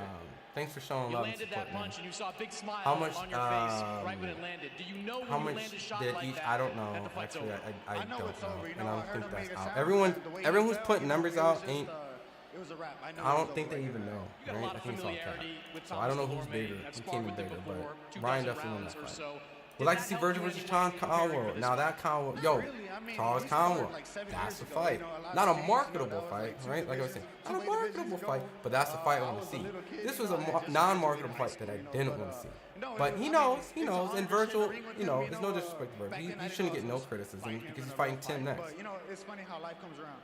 This You is your know, second fight back working. it keeps him with busy, Robert right? Garcia. He told us this literally week he's that fought 2 working without rounds him, in you how felt many something months? was Like each missing. fight. So Do you feel like you've got that great. something back? He did what he's supposed to You do know, I feel over like, the rest of everything the is cuts. where it I needs to think be, everything's in place. Tim Tszyu is a And, solid fight. you know, we're ready 154, he to- probably we're stopped ready to from face the Duarte. top dogs.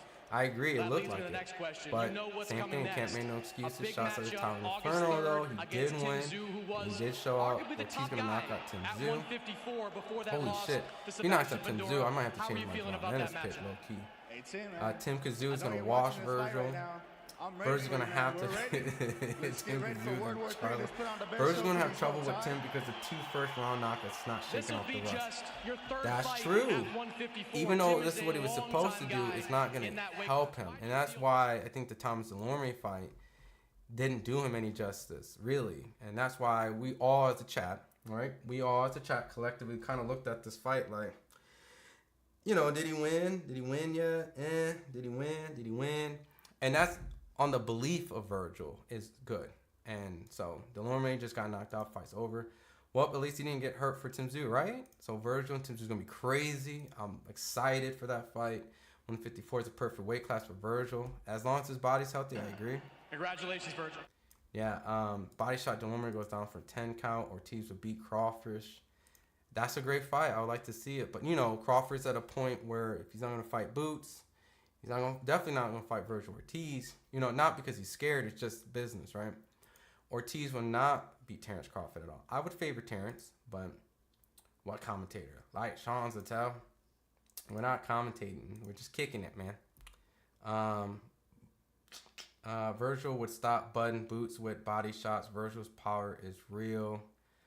I mean, he definitely has good power. I want to see him in Boots. The fight is over. Who won? Vergil. But Dulorme fought Crawford and Boots, though. Now, I mean, he would have lost to all of them at any point. Vergil would bust up Charlo, easy work. Ortiz, straight up and down, no special effects. I mean, you know the Vegas twin boxers? The one that sparred Devin? If that's what you're talking about, yeah. Rances 34, he's done. Ortiz, I like Ortiz, right? I would favor Boots, but, you know, I like what I see from Vergil. Just these two opponents don't give him anything. It doesn't do anything for him. Like, I really, like, let's go down to boxing rankings, right? We're actually here. While we're at it, we can just go on BoxRec and look at just world rankings, right? Damn, they put Vergil Ortiz at number 2 at 154. Okay, we're gonna have to slow down, Box, right? That's like an opinion pick, not a points pick. So Jamel Charlo, I mean, look, he's not gonna be able to fight Jamel. He's not gonna be able to. Well, he's about to fight Tim. Take that back. Won't be able to fight Fundora. He wasn't gonna be able to fight Madrimal. Brandon Adams. I think Brandon. It's like 160, right?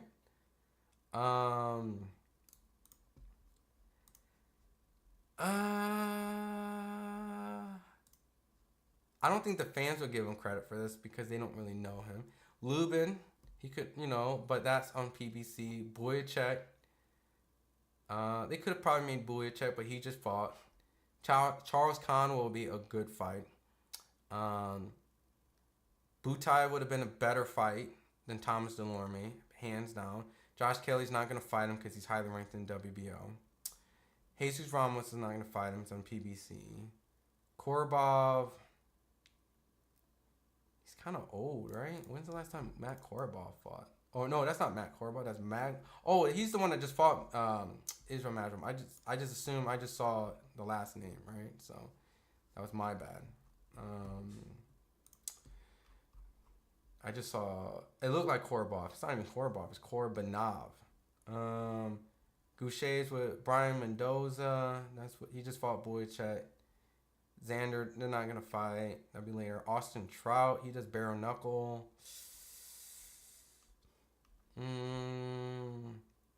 Brian Cimbello, Vito's a P. Thomas Dulorme was actually ranked number 50 at the 154, guys. He was ranked 50. Why is he even in here? Did he fight at 154 fight before this?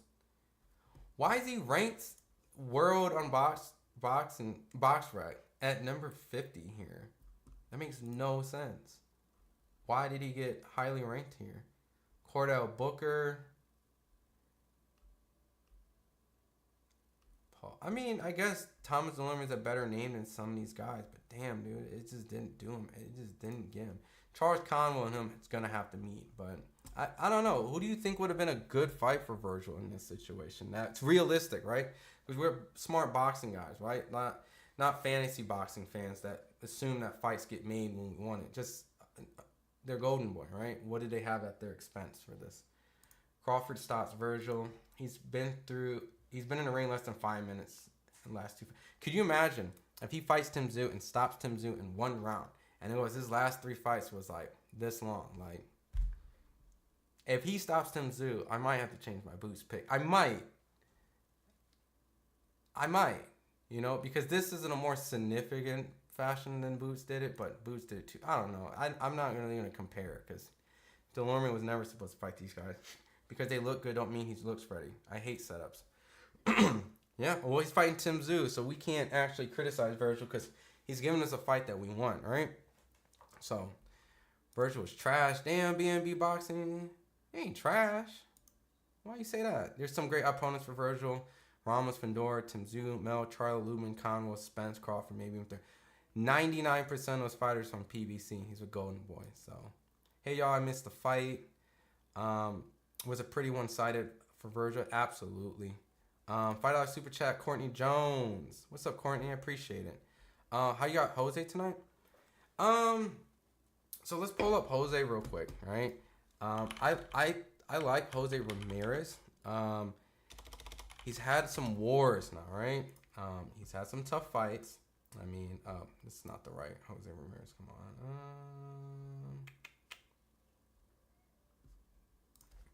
Jose Ramirez. Google always got me. All right, so his last fight was against Richard Coleman. He did stop Richard Coleman. He did fight Pedraza. I mean, he's been fighting about once a year. So, it really just depends. Like, I got Jose Ramirez winning tonight, but it really depends on what type of Barthelemy we get, right? Do we get the Barthelemy that fights like he fought Antoine Russell, all right? Or does he fight, you know, like the one Robert Easter, right? Is he boring? Is he moved? Is he kind of doesn't engage? Takes it 12 rounds of a boring decision, right? So if it becomes a fight, I got Jose Ramirez beating him, potentially knocking him down, and maybe stopping him. But if he gets on his bike and he's not an old 38, guys, remember, this is Cuban age. Everyone always says this ain't the real age. They're older than this. So if he's 38 on BoxRec, right? If he's 30 on BoxRec, them legs may not work. So the main event might be just like the co-main event, but just a little bit longer, right?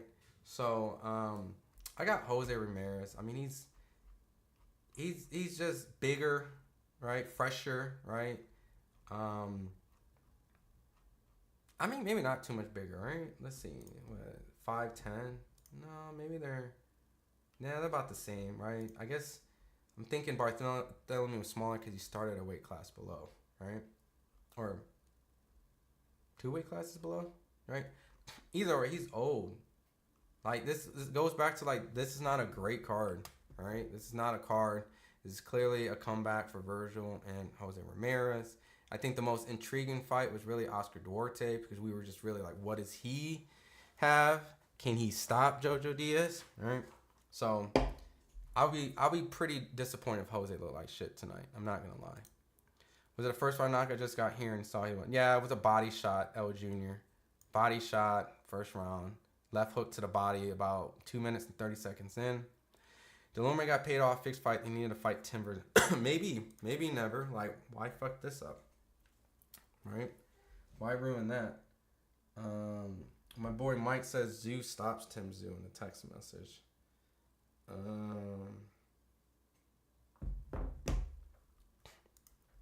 Golden Boy's full of hype jobs. Can't really say that when Ryan just fucking beat the shit out of Devin. I mean, it was a competitive fight, right? On the paper, right? The scorecards resembled a lot of Devin Haney rounds because there wasn't a lot going on too much. But Ryan ain't a hype job.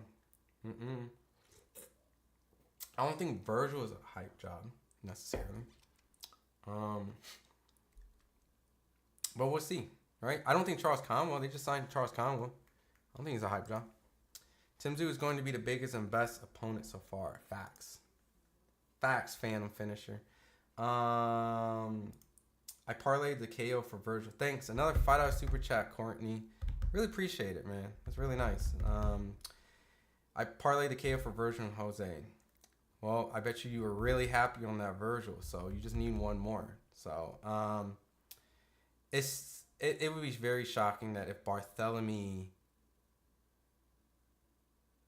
wins, right? I wouldn't say it wouldn't be shocking if Barthelemy goes the distance, because when he lost to Antoine Ross, I thought that it was a premature stoppage, but you know, but you never know. You never know, right? I just don't see Barthelemy winning this fight. Vergil special effects, he's youth, power, and gas tank. Hey, that might be enough to beat people, right? You know? I mean, youth and power and speed. Vergil got speed. I think Vergil got some speed. Brian Castano versus Vergil. I like that fight. I like that fight. And I like that fight. I don't know if they sparred each other. Let's see. Brian Castano sparred Ortiz. Yeah, they sparred each other. Can't play it, but there's a couple YouTube channels out there that I'm gonna go out there and you can look it up, see what they say. I might check it out later, but yeah, it's out there. They've sparred each other. So if Tim Tszyu wins his next fight, it will make a huge statement to all other boxers in 154-pound rings. Absolutely, by far. If he stops, especially if he stops Tim Tszyu. Oh, if Tim Tszyu wins his next fight, either or. Yeah, that's a fight that fight fans can get behind. That's a fight that boxing fans can't criticize. That's a boxing fight that by far, if you hate, then you are just the biggest boxing hater ever, because I don't see nothing wrong with Tim Tszyu versus Vergil Ortiz. That's the type of fight we need in boxing. For these guys to actually fight on an undercard. Keep in mind, they weren't on some, we got to be a main event for this. On the undercard. So, Isaiah, when does Ortiz fight start? It started and it already ended. First round stoppers, left hook to the body, 2 minutes and almost like 30 seconds in. It was just a whitewash. Boot signature rabbit punch makes them lethal. I mean, if they duck down and he hits. So, Alex, your glasses are fresh. I wear glasses too. Hey, man. Shout out to all my people that wear glasses, man. You know, we don't have that insecurity around here, man. We flex our glasses, man. Appreciate it. Duffman, what do you think about Vergil Ortiz versus Frank Sanchez open weight? What the fuck type of question is that, Duffman? Is there a Frank Sanchez at 154? Dude, Frank is a heavyweight. Are you trolling me? Castano? I think Castano would be a great fight. Can't say guys from PBC won't fight Vergil if he's slated to fight Tim Tszyu next. Especially now that Turkey won. This is true. This is true. But I don't know if Tim is really a PBC fighter, right? I mean, a lot of these guys aren't, right? They're, right? But, But you're right, though. You're right. Let me retract, right? I can retract, right? I'm not Mr. Know-It-All. I can retract, right? But he's fighting Tim Tszyu, which is a great fucking fight. So Vergil has stopped a lot of boxers like that. That's what I'm saying. I think I said he had a great left hook, good body shots earlier. But Bud does stop Vergil. I got Bud. Verge KOs Tim Tszyu facts.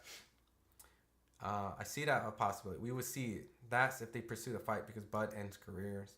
Danny Garcia says he would fight Vergil. I don't see it. I think he wants Lard. Ramirez, Josh Chandler, Regis need to take their scary asses to welterweight already. And fight who? Themselves in a rematch? That would be a good fight. Danny Garcia is still a beast. He's a good fighter, but I think he's kind of like, he needs to pick his fights right. Erickson Lubin would be a good fight for Vergil. I agree. Vergil loses against Tim Tszyu maybe in the 4th or 5th round. Vergil knocks Tim Tszyu out. I'm here for Danny versus Vergil. Don't see it happening, though. They'll have to pay Danny a lot, and I agree. A great chat. I'm out. I'll be back. Yeah, I enjoy the debate. Press like. I appreciate you, David. Thanks for everyone in the chat, man. I really, I appreciate. I'm not all special effects, right? We're just kicking it, chilling on a Saturday night, right? You guys could be doing something better than watching this Golden Boy card, which I'm not trying to be a hater, right? Because it's boxing on a Saturday. But coming off the high from last week, it's really hard to top. So I think I would be a little critical on a lot of fights, but it's not my favorite card this year. Random, what up, Edgar? Are you black and Asian? I am black and Korean. So, well, Vergil versus Tim will be fire. I know, right? I'm gonna go to that fight. I'm gonna cover that fight. My boy Frankie will be there. It's gonna be lit. That card is gonna be great. I'm so excited. That's going to be a great card. What about Keith Thurman when he comes back? I don't know, man. The dude has an injury, right? And I don't know how severe the injury is, all right? And he's been extremely inactive. So, maybe you might see him on a Turkey card, right? Vergil can't fight. Really? You don't think so? When will Ortiz fight? Ortiz already just happened, man. Ortiz stopped Thomas Dulorme in the first round, left hook to the body. Xander Zayas is a problem at 54. I like Xander. And, Xander had some fights where you can kind of see his inexperience show a little bit. But then he had his last couple fights. You can see he's putting them together better. And he's going to be a problem, man. He's fast, explosive. My only fair criticism, because I think he acknowledged it, because his other fights, his defense was way better, is that he had a fight where I think he was getting hit a little too much. I didn't really like that. I think he had like 2 fights. And he sharpened up from that. But that just comes from like experience, right? So I know he likes to get the knocks out. It's very explosive. So he probably put himself in some situation where he thought the guy was going to go. But he was a lot tougher. Shout out Hype covering an actual boxing event for 5 hours. I mean, look. I appreciate you. I appreciate all content creators, right? So, I'm not going to criticize anyone's coverage because everyone who covers boxing is instrumental, right? If we don't cover it, but another channel covers it, that's good for the sport, right? And then if we cover it, that's good on top of it, and someone else might not, so we might pick it up.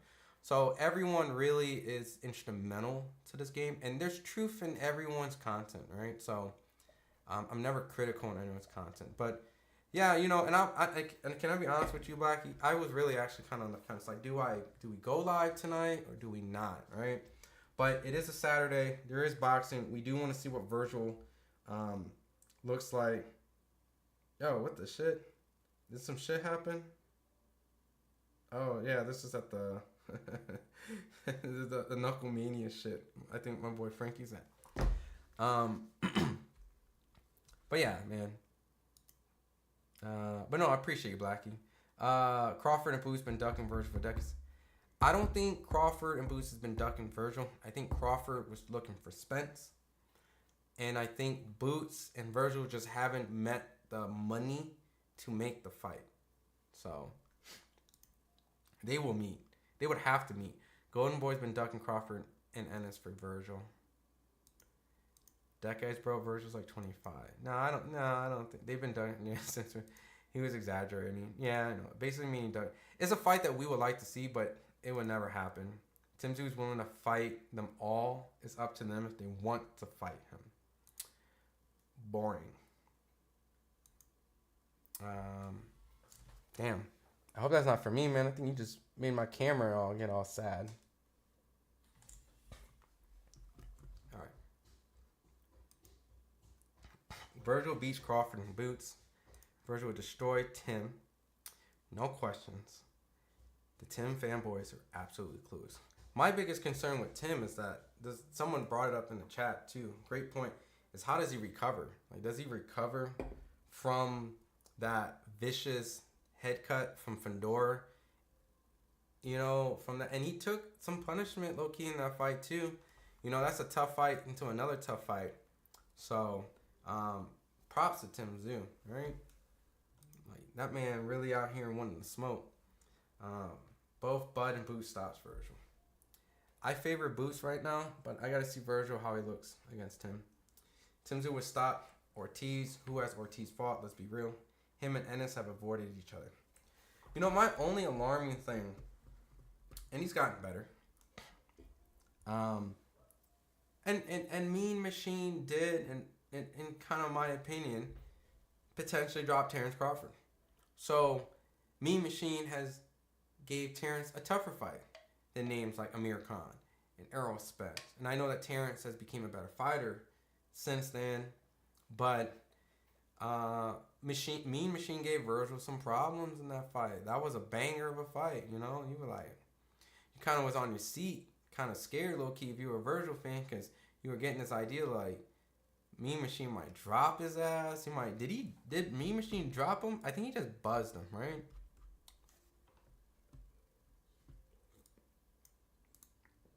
Does anyone remember?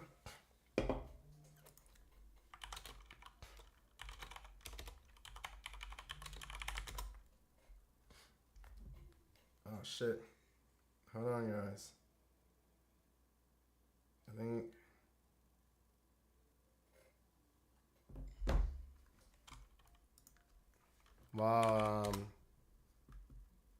maybe you guys can help me out. We got some live action. Live and direct, guys.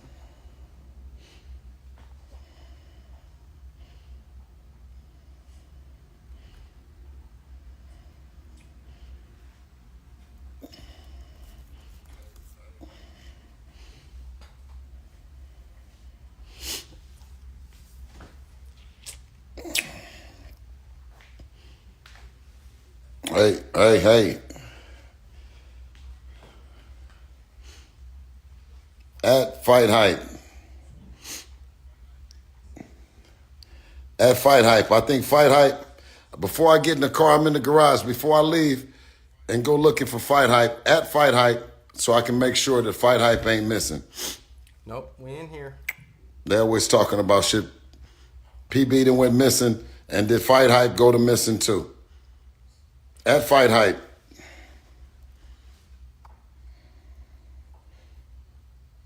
At Fight.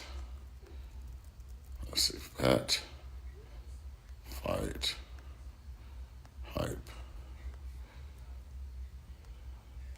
At FightHype. You know, FightHype be posting like all outdoors. And it's been an APB out for PB. And, you know, did FightHype go missing? Hype, FightHype. Where you at, FightHype?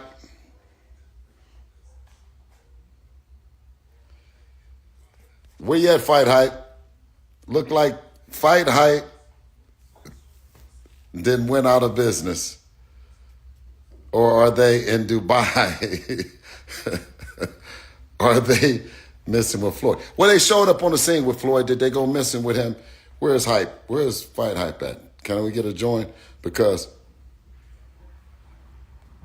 I don't know. Is FightHype missing Floyd like we missing him? Where you at, Floyd? Because I went on FightHype and you wasn't there. I checked my DMs, you wasn't there. Somebody called and told me 50 was looking for you. You got Javante looking for you. It's All Points Bulletin. And Fight Hype is letting us down.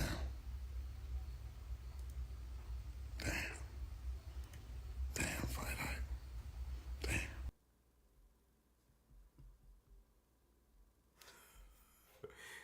Damn. I wonder what that is about. What do you guys think? Because I know that my boy Ben Thompson did a live with Floyd. So my only assumption is it has to do with something like that.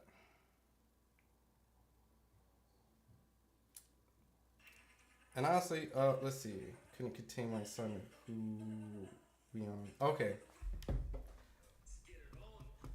I got Tim Zoo's reaction to the Vergil. Vergil Ortiz.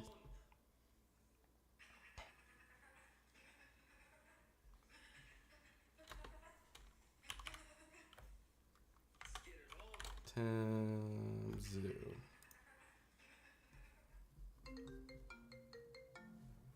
Oh, give me 1 second.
Yeah, what up, Chris? All right. No, I had a relay. Some phone calls.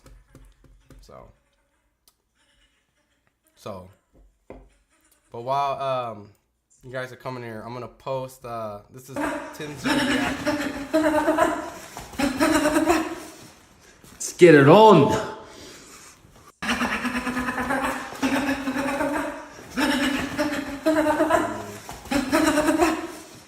Let's get it on.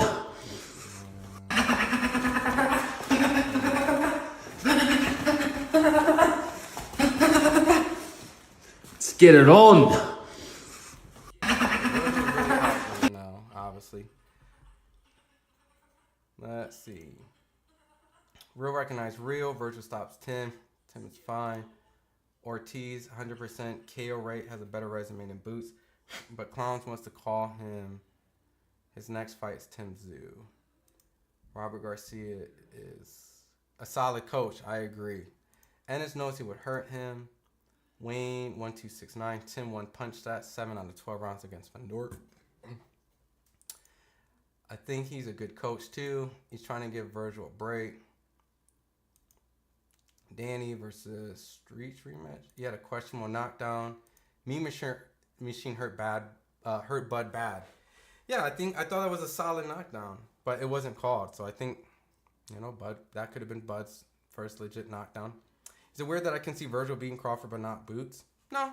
Style makes fights in different age, and Bud is getting older. I think Bud's the more skilled, but size, age, all that stuff plays a factor, right?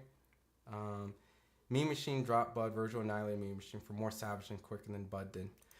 But keep in mind, which I think there was moments in that fight where I think Vergil did get hurt a little bit, and I thought a person who fought Mean Machine had a better, easier, quicker was Ray Robinson. I think Ray Robinson got robbed out of a draw from that. So B Diddy, when the fight is on, Blackie, salute Bell. Vergil boots. Resume is about the same to me. All right, so real quick while I'm reading through the chat. Jose Ramirez and Barthelemy are getting into the ring. Well, they're actually in the ring. Henny voice, I'll never lose. What up, pound for pound king?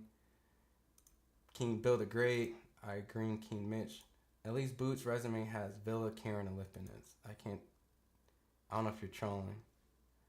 And more aggressive. Jose Ramirez is jumping right on Barthelemy right now in the first 30 seconds. And right now, Barthelemy, I don't know, guys. Damn, Barthelemy looks kind of big.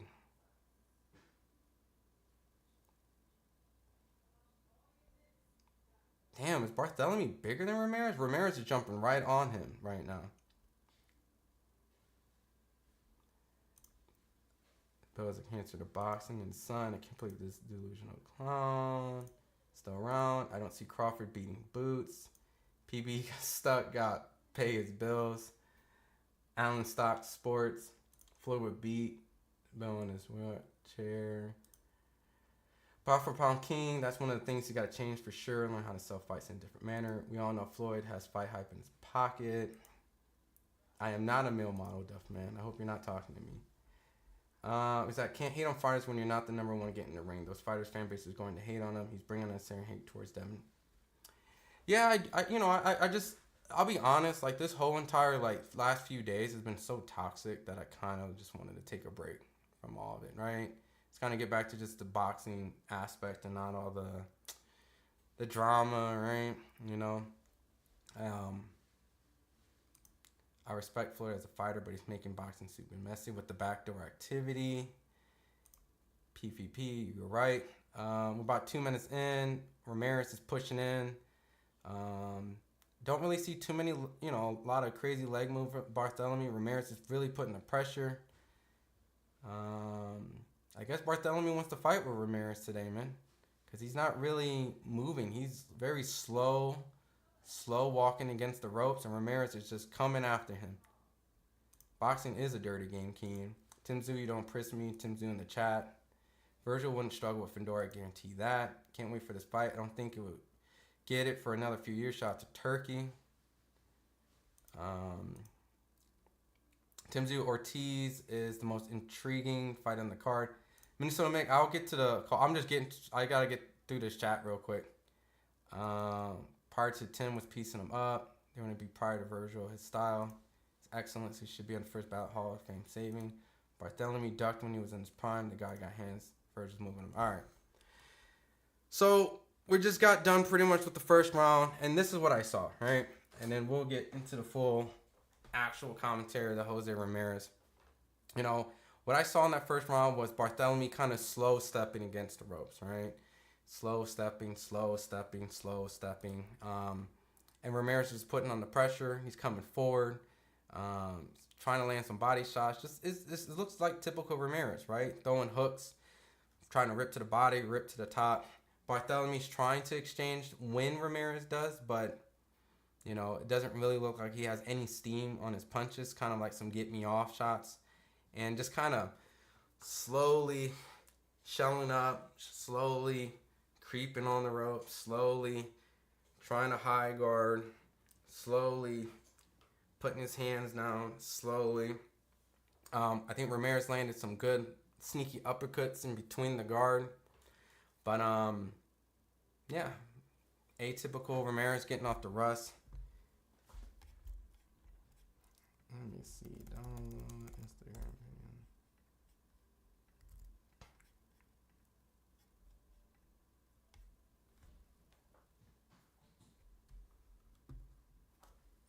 All right, we're in the second round, 10 seconds in. Ramirez starts with a lead left. Barthelemy counters with a right.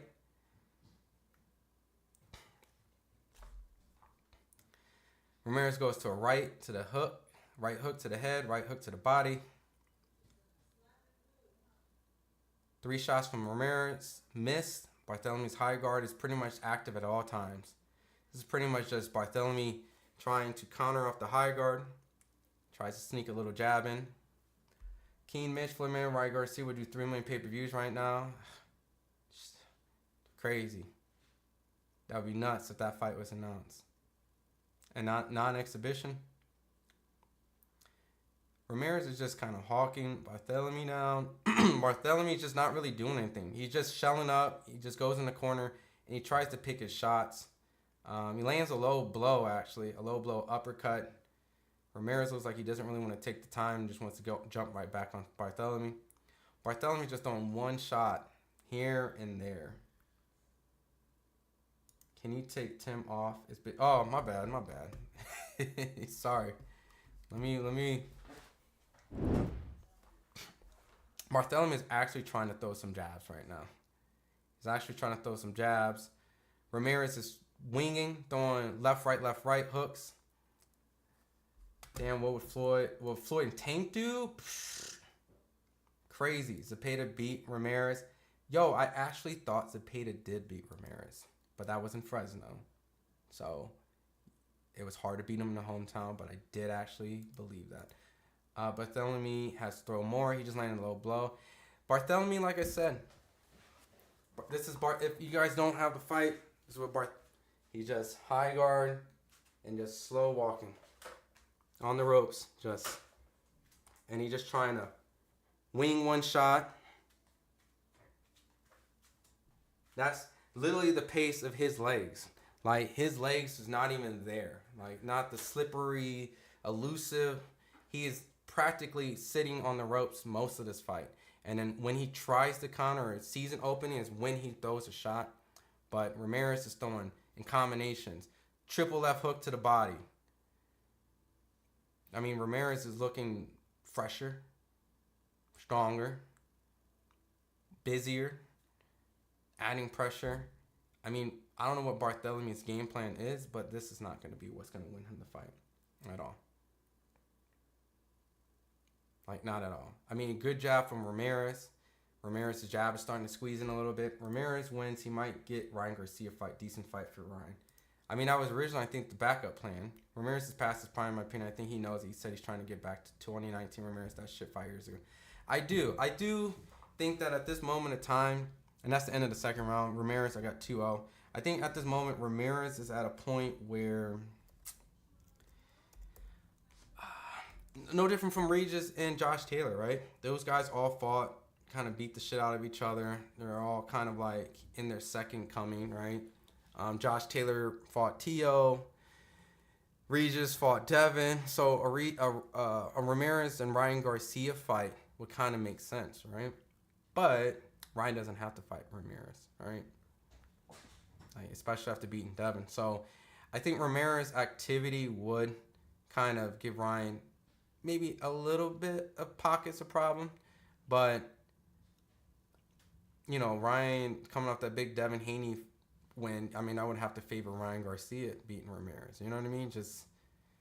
I just didn't pick Ryan to beat Devin. So I can't really pick Ramirez to beat Ryan, you know? So can Ramirez keep this pace without getting sloppy? He's kind of always had this style, right? I mean, when he fought Maurice Hooker, he was in a war with Maurice Hooker. He was getting hit a lot, you know? No credit taken away from Maurice Hooker. I think he's underrated. He was having issues with Pedraza. I mean, I thought he lost the Zepeda fight. Very close fight. I thought he lost that fight. And then Josh Taylor just tore his ass apart. No diddy. Regis is a bum. Pitbull is the weakest 140. They're scared of welterweight. Taylor, Ramirez, and Regis. Undercard garbage. Talking about this fight? For me, he's a shot fighter. What up, Abraham? Welcome to the chat. Ryan can't make 140. He's going to 140. He just might be a catchweight king. He just might fight at a catchweight. Like, why? If belts never matter, then why would he have to force that? He's the money guy. Blair Flair about to shot 147 with Broner. I like the fight. A minute and a half, Ramirez is still hawking Barthelemy down. Barthelemy does not look like he has a game plan except for sit on the ropes and try to counter one of these openings that Ramirez throws. Ramirez throws like 3, 4, 5 hooks. You know? Oh shit, did Barthelemy hurt Ramirez?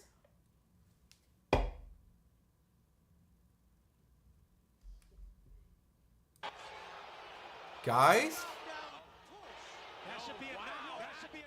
Wait, did Jack Reese fuck up the call? Did Jack Reese not call this a knockdown? Did Jack Reese fuck this up? Guys, Jose Ramirez got hurt, got stumbled, and dropped Ramirez. And Jack Reese it said Barthelemy pushed him down. He warned him for pushing him down. Bro, what is Jack Reese doing, man? What are these fucking refs doing, man? And I didn't even pick Barthelemy to actually fucking win this fight at all. This whole time I'm talking hella like, oh, this is not a. And Barthelemy drops Ramirez, and you couldn't have the decency to give this man the knockdown. And he rocks Ramirez again. What? Yeah, bro. Ramirez is washed, man. Ramirez is getting fucked up. Ramirez got fucked up that round. Oh my guys. Do we need a call? Do we need to call all these refs from last week to this week, line them all up, and have them sit down and watch their own fights and explain to us why did they not call? Like, why is this not a knockdown? We're watching the replay. Ramirez is visibly wobbled from that shot. He's hurt. And Ramirez is going down. Ramirez is down. Like, now granted, Barthelemy did hit him when he was down. He could have warned him for that, right? But Ramirez was hurt from a shot and went down from that. Bro, that's bullshit. Super foul. Blair Flair is about to lose against Broner. This guy has 400 amateur fights and he's done. That's for a big. That's a knockdown. I think Barthelemy wins. That was a knockdown. He fouled. He did foul him after. I did see the punches after. But Reese is back on that bullshit. Ramirez garbage. You know who the favorite is? Solid. Yep. Solid Red's been whack. Never understood Ramirez hype. Ramirez is jumping back, obviously, on his get me. He's trying to get his get back, right? Didn't call a knockdown game Ramirez a long break. We need new refs in the game, Ernesto. The older vets are falling off. Might have been dropped, not sure if it was a push, but he did hit him a bunch of times on the floor. I agree. He did hit him when he was on the floor. He did hit him on the floor. I'm not going to take that away. There was some fouling going on, but the excitement was there. Barthelemy definitely won the fucking round. He hurt him twice. And, you know, all this criticizing me going, okay, he did lose the first 2 rounds, but he did catch him. And we know he can hurt him. He hurt him twice in that round. Barthelemy ain't no joke. Told y'all. Damn.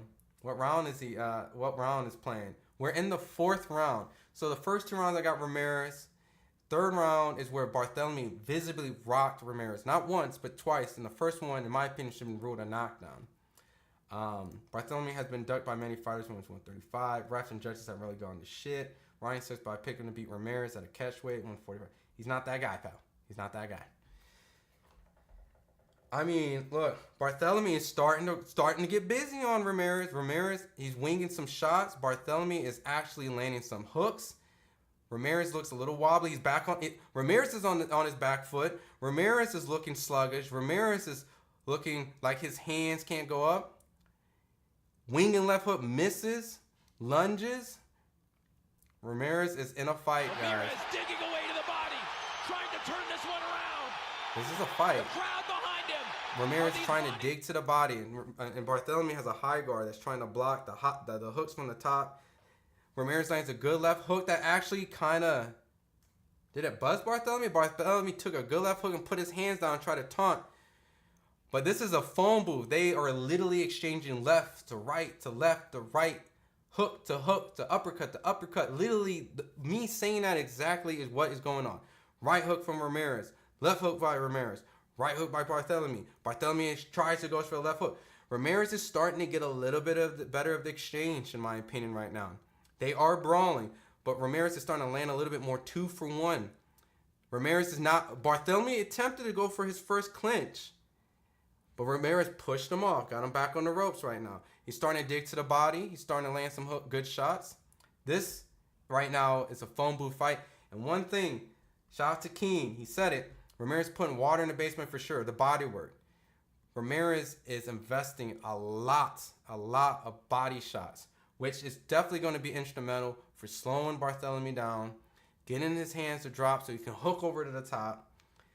I would give that to a Ramirez. It was a great bounce back, action-packed round for both fighters, but Ramirez definitely won that round, especially getting hurt, in my opinion, getting dropped. Barthelemy's landing his left hook at will. Barthelemy is landing that shit. And I think Ramirez stole the second half of that round for me, so I give it to him. But G-Pos Barroso versus Ramirez. You gotta stop sleeping on old man Barroso, man. Rolly told me Barroso ain't someone to fuck with, man. Yeah, man. What the fuck, bro? I can't be going out like this on 2 main events, dude. I can't be out here on some Ramirez and Devin Haney dual losses back to back. Fight better than I thought it would be, LOL. Remember, Ramirez is in hometown. Can't go out like a bitch. I mean, he clearly got the knockdown in his favor. That's crazy, bro. We're in the 5th round now. Ramirez starting out strong. Pressing action, pushing forward. As Barthelemy back on the ropes, like the first 2 rounds. These guys are in a phone booth. I don't understand because Barthelemy, maybe he's a little bit older, but Barthelemy definitely has a good, jab. Like, he can keep a good reach. I don't know why he's in a phone booth fight like this. He definitely needs to kind of get off the ropes. Pressing Ramirez from motor, though. 4 Let's see if he can keep up. This has been the story of Ramirez, right? He gets visibly rocked. What round we in? We're in the 5th round, Gracias. Ramirez is definitely coming back. He's picking his shots. He's definitely winning the phone booth fight. He's a lot busier. He's throwing a lot more hooks, landing to the body, landing to the head. Barthelemy's still shelled up on the ropes. And Ramirez is getting busy. It's almost as if he didn't get hurt, right? And this is something that Ramirez always does, and I always forget, right? And I do this all the time. I give Ramirez this more veteran props that he will get better. But he looked like this in Pedraza. He looked like this in Maurice Hooker. He looked like this in Josh Taylor. He looked like this in Zepeda. He looks like this. I mean, I don't remember the Richard Comey fight. I only watched that once. But even then, Ramirez is always visibly showing holes in his defense. And as great of as an offensive fighter and as modem that he is, he puts himself in these type of toe-to-toe Tetris scorecard kind of fights that if it wasn't in Fresno, you'd be kind of questioning if he will really win some of these fights, right? Because I thought the Zepeda fight went in his favor. Josh Taylor definitely beat him. And he's starting to tear up Barthelemy a little bit. Barthelemy has not been as active. I think he was trying to wait for a winging good timing shot that hurt Ramirez in the 3rd round. But Ramirez is on him. He is on him. And he's not letting up. Barthelemy is just in a phone booth fight. Ramirez with those 7 punches to Barthelemy's 1. And you can see at this moment Barthelemy really needs to get off the ropes. He really needs to get off the ropes. Defense-wise, still, Barthelemy can still land a good shot through his guard.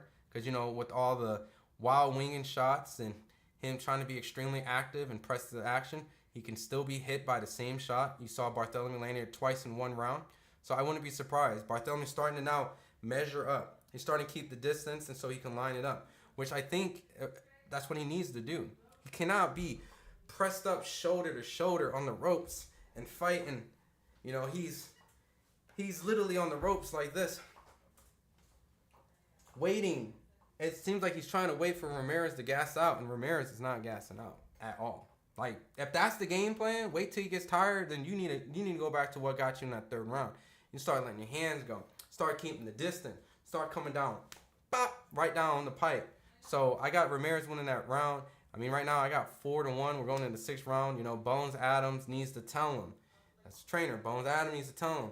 You need to get off the ropes. You need to kind of get him off. You need to throw some shots. You need to turn Ramirez, because Ramirez is definitely coming straight forward. Forward. So, I don't know what the game plan is. His coach told him to phone booth Blackie. That's what Ramirez said, or is that what Barthelemy said? Bones Adams. I see why he ducked Regis. Ramirez will drop Barthelemy with a body shot. He's taking too much nonsense. I mean, that's... Regis isn't good. Nobody becomes a two-time champ by being not good. I mean, look, this is not about Barthelemy not being good. It's about Barthelemy being past his prime, right? That's what this kind of felt like. Those two guys he beat for belts were C-level guys. Regis was good, still solid. Rolly was a two-time champ. Beat Jose Pedraza for a belt. Beat Rose Zepeda's best one as a prospect. So with several people, Terrence Crawford beat for titles. Now I'm playing. Can you box, Mighty Duck? I won't call myself like a boxer, right? I'm like a civilian boxer, if that makes sense. Who the fuck is Kambosos? Kambosos not on elite level either, but he's better than Regis. So we're back in the 6th. We're in the 6th round, a minute in. Ramirez is starting to put the pressure again. You can see Robert Garcia is talking to DAZN, and I'm sure that he's just kind of instructing him to kind of be maybe a little bit more defensive while he's going offensive. Barthelemy is just shelling up, And it makes me wonder, like, was that shot just like a hell of a shot that just happened to land, and that was it, right? Because it caught me off fucking guard. I ain't gonna lie. I ain't gonna say I saw it even coming, right? Ramirez seemed like he was definitely in control and keeping the momentum, while Barthelemy, even like right now, all this high... Oh! Good left hook by Barthelemy. Right in between the guard, another left hook. I like this. See, this is what I like from Barthelemy. He's doing what I want him to do. When he's mid-range, right, and mid-range and further, he can actually extend a good, solid left down. And he hits Ramirez again, and another... Bro, keep this distance, Barthelemy. Don't fight in a phone booth. Get off the ropes. Get back in the center of the ring. And use your reach. Use your length. Every time, I don't know who said it. Someone in here, say it again if you were the one to say it. Every time Barthelemy throws the left, he lands it. He landed 4 consecutive straight left hands on Ramirez that you can see visibly have shook him up. Why is he on the ropes? Why is he fighting toe-to-toe? Why is he not turning Ramirez? Why is he not trying to get back in the center of the ring? Because he cannot extend those wonderful, beautiful shots that practically could have dropped Ramirez on his ass 4 times. Those are 4 amazing shots that could have easily persuaded me to pick Barthelemy to win this round. He lands another left. Off the ropes. You got a little bit of the distance. But please, use your range when you fight Jose Ramirez. Because you have an amazing left. Straight down. He is rocking Ramirez. He won this round.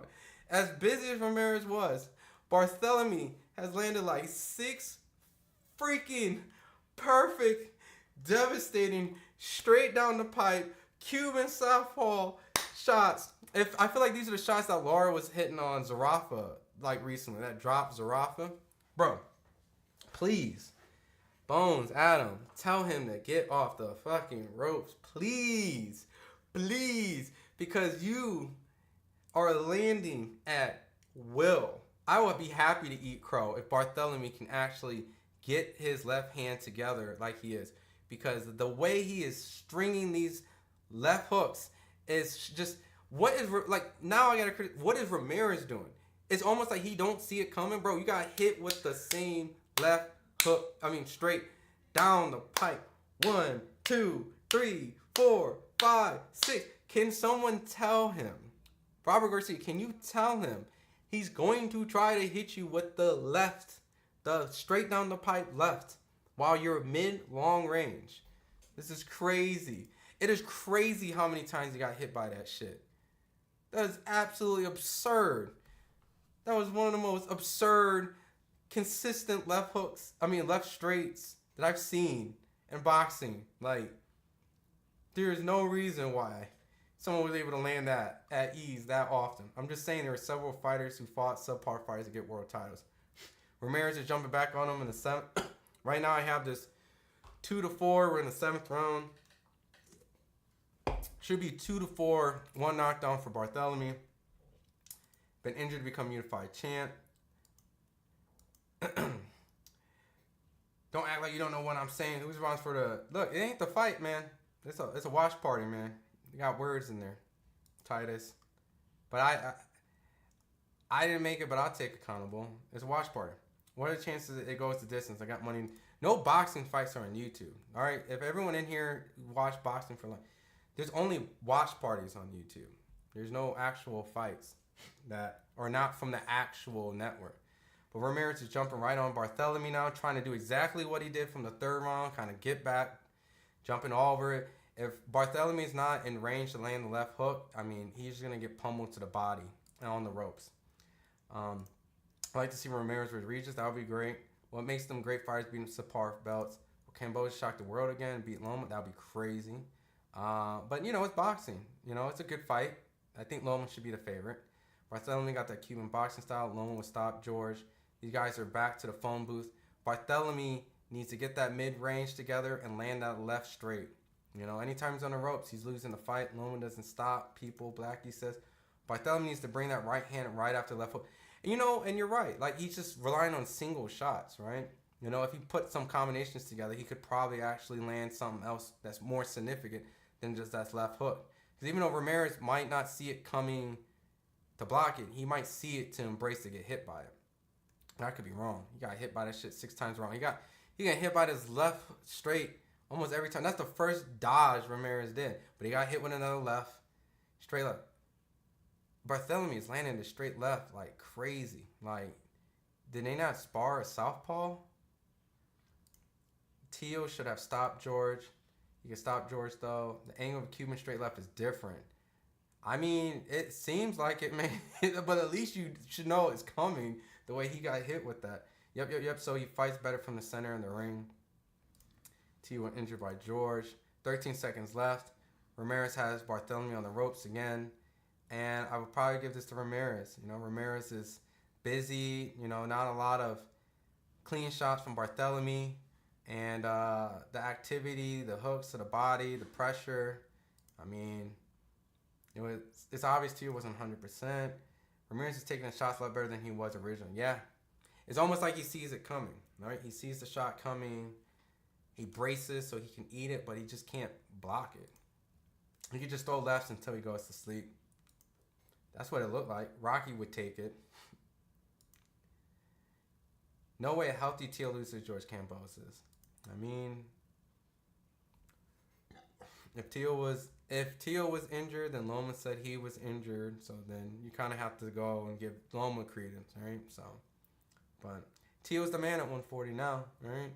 Him and Ryan. Why are they all left hooks?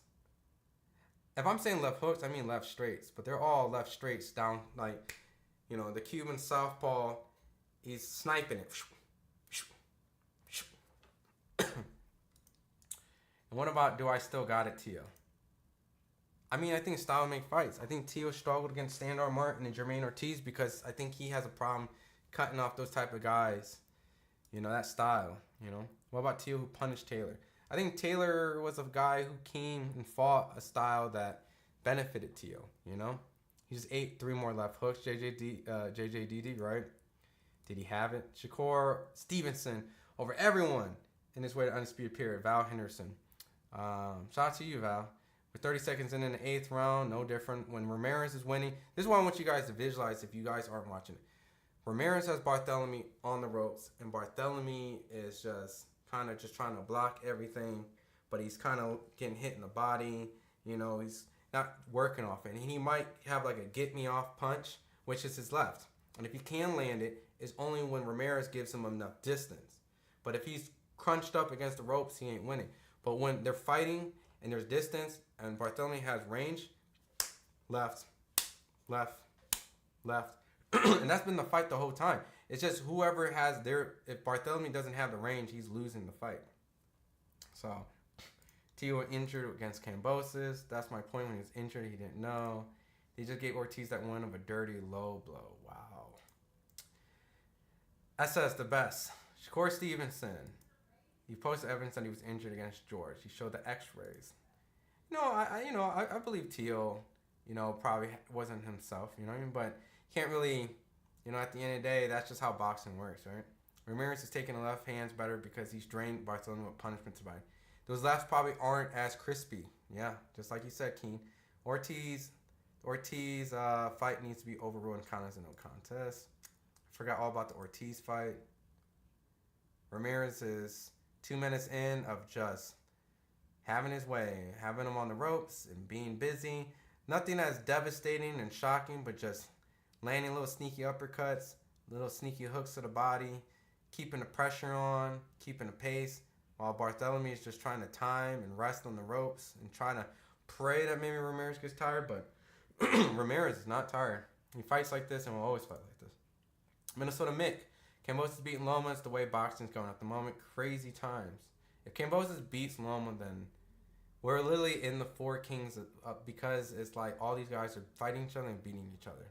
Just Shakur needs to just get in that mix.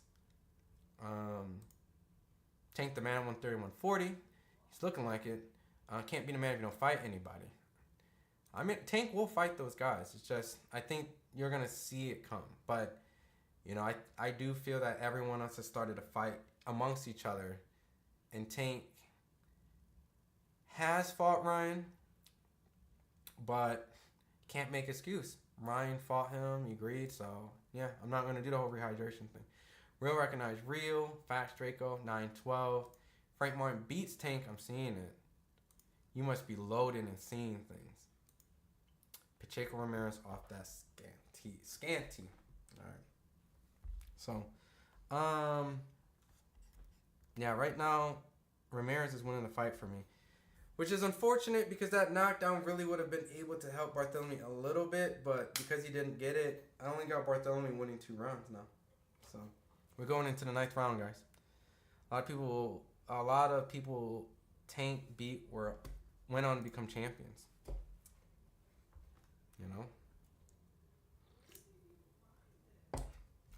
Beats Tank to the canvas. Maybe Mark beats Tank too. They sparred each other. Frank has the ability to hurt Tank. Or at least rock him. Right? But Tank has a hell of a chin. What do you think of Ryan's music career? Solo Dolo. I actually like the song. Maybe it's better hindsight that he won the fight. Chris Mannix gave Barthelemy 3 rounds. I'm not mad at that. He should have got the knockdown. It would be now really close. I think Barthelemy eyes might be closing. I like Ryan's songs. I think hindsight that the fact he won makes those songs dope, right? And I was one of those guys that counted Ryan to lose the fight. So yeah, shout out to Ryan, man. He's on his victory lap. Every fighter that has a big one like that needs to go on a victory lap. You do. Man, Kambosos has fought Tio, Haney, and now Loma in 3 years. He fights the best. Who has Shakur fought? And Tank. Like, come on.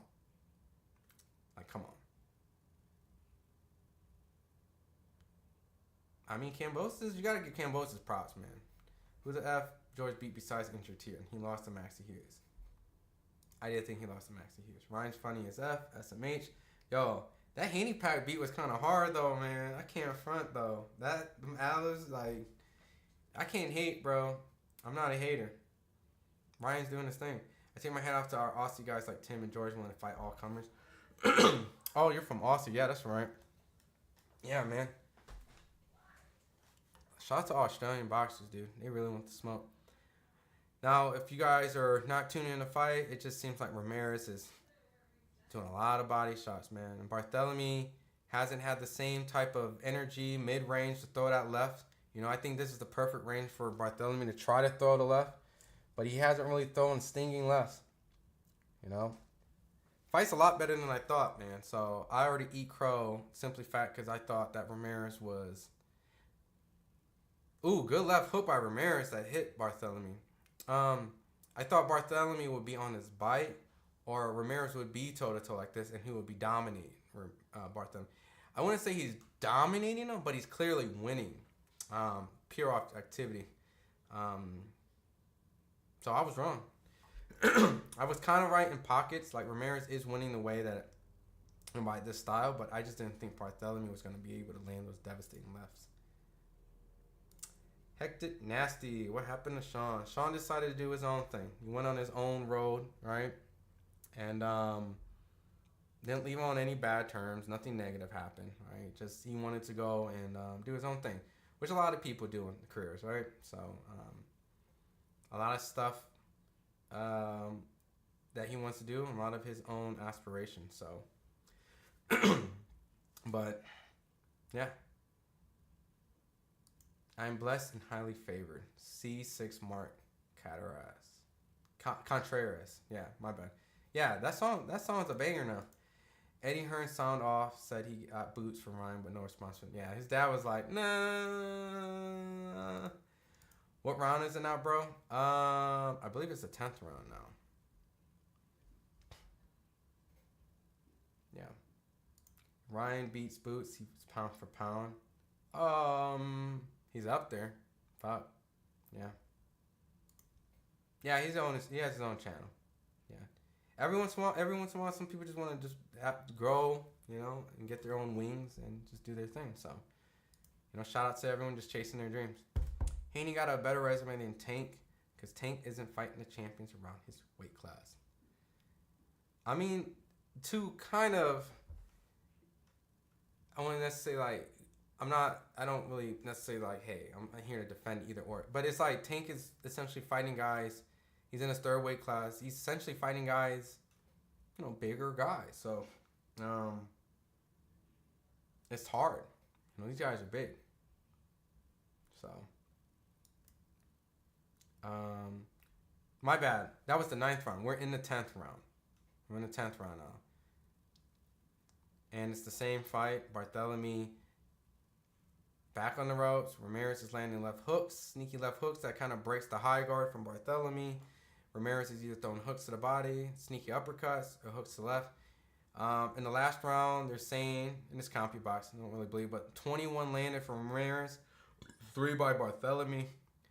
Ramirez threw 58 to Barthelemy's 32.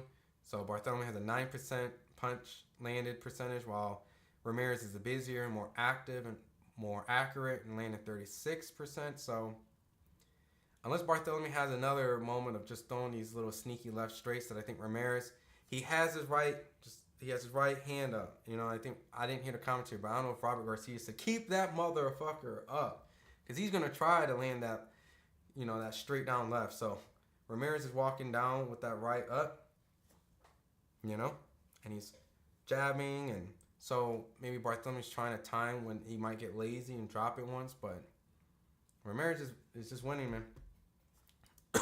Harvey Doc saved Haney from getting stopped. Possibly.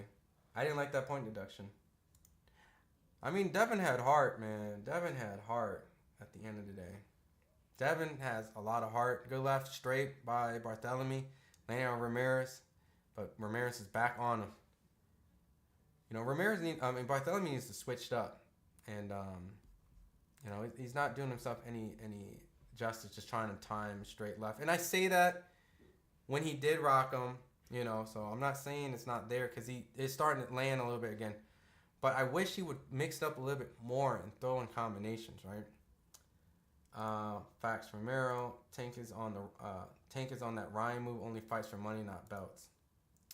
And he got punished by the guy Tank made quit. Yeah, that's what happened. Vergil versus Ryan. That's a good fight. I would probably maybe favor Vergil slightly, but you never know. Like, I counted out Ryan and I look stupid, so.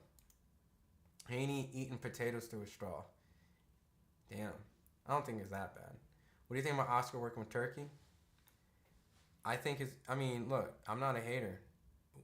If this is what makes better fights, fights could be on ABC, Cartoon Network, back of a milk carton. Fights could happen wherever, whoever, and whatever. I don't care about that shit. Like, I don't care. So if Oscar working with Turkey got his Tim Tszyu versus Vergil Ortiz, then keep working. Keep working. You know? And little biased because I live in the States, but I cover boxing, obviously. So if the fights happen in the States, then great. You know what I mean? If it happens in Saudi, I'm not hating. I get to watch it, right?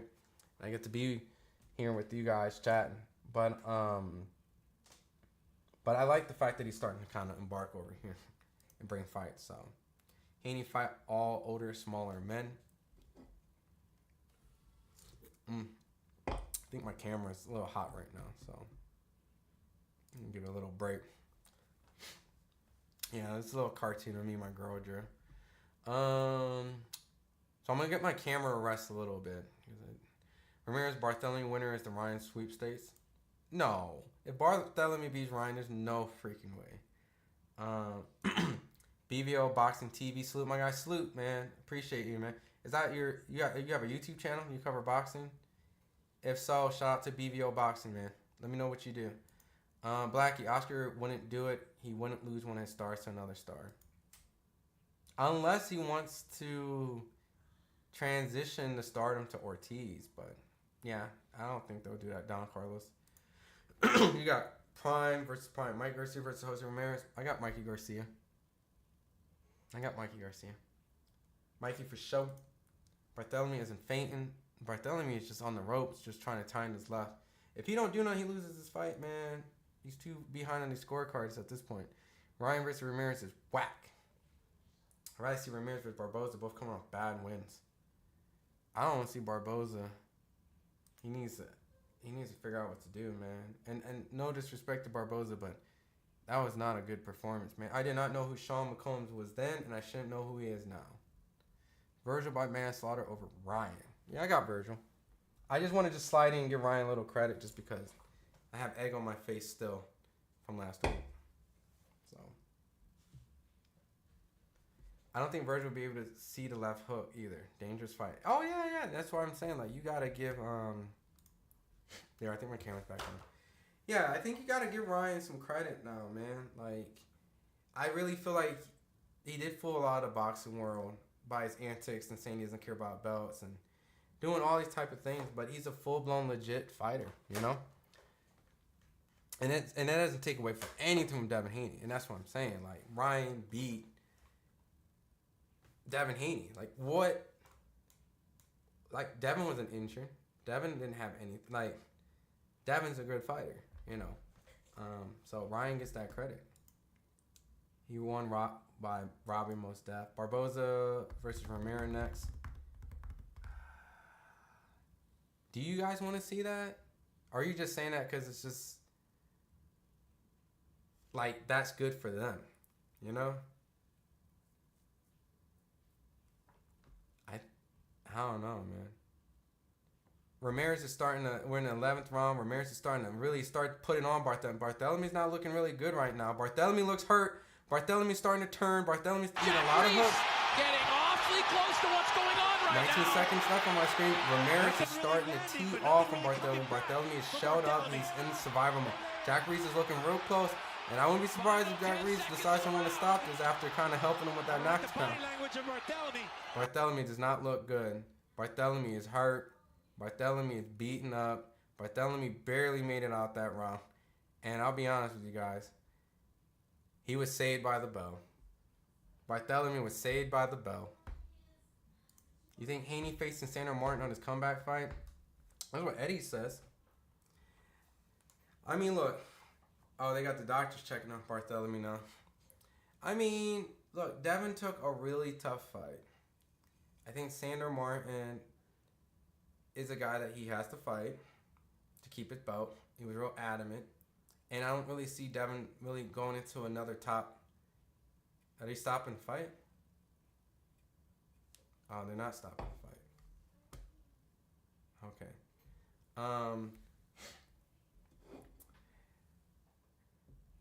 it's a fight like Devin. I don't know how Devin feels. Like Devin really has to be honest, and if he takes a fight, he has to be honest with it.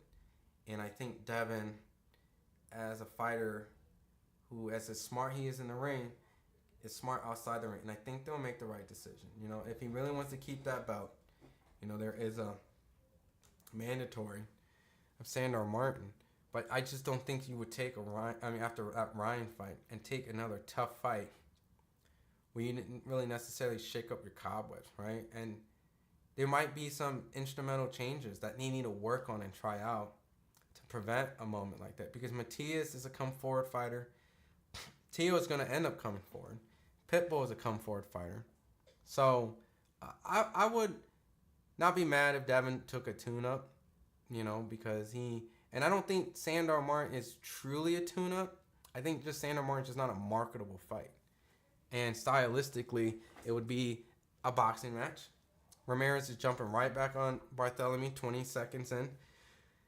Ramirez is jumping right back on him, hoping to capitalize on the time that he was hurting Barthelemy in the 11th round. We're in the 12th round right now.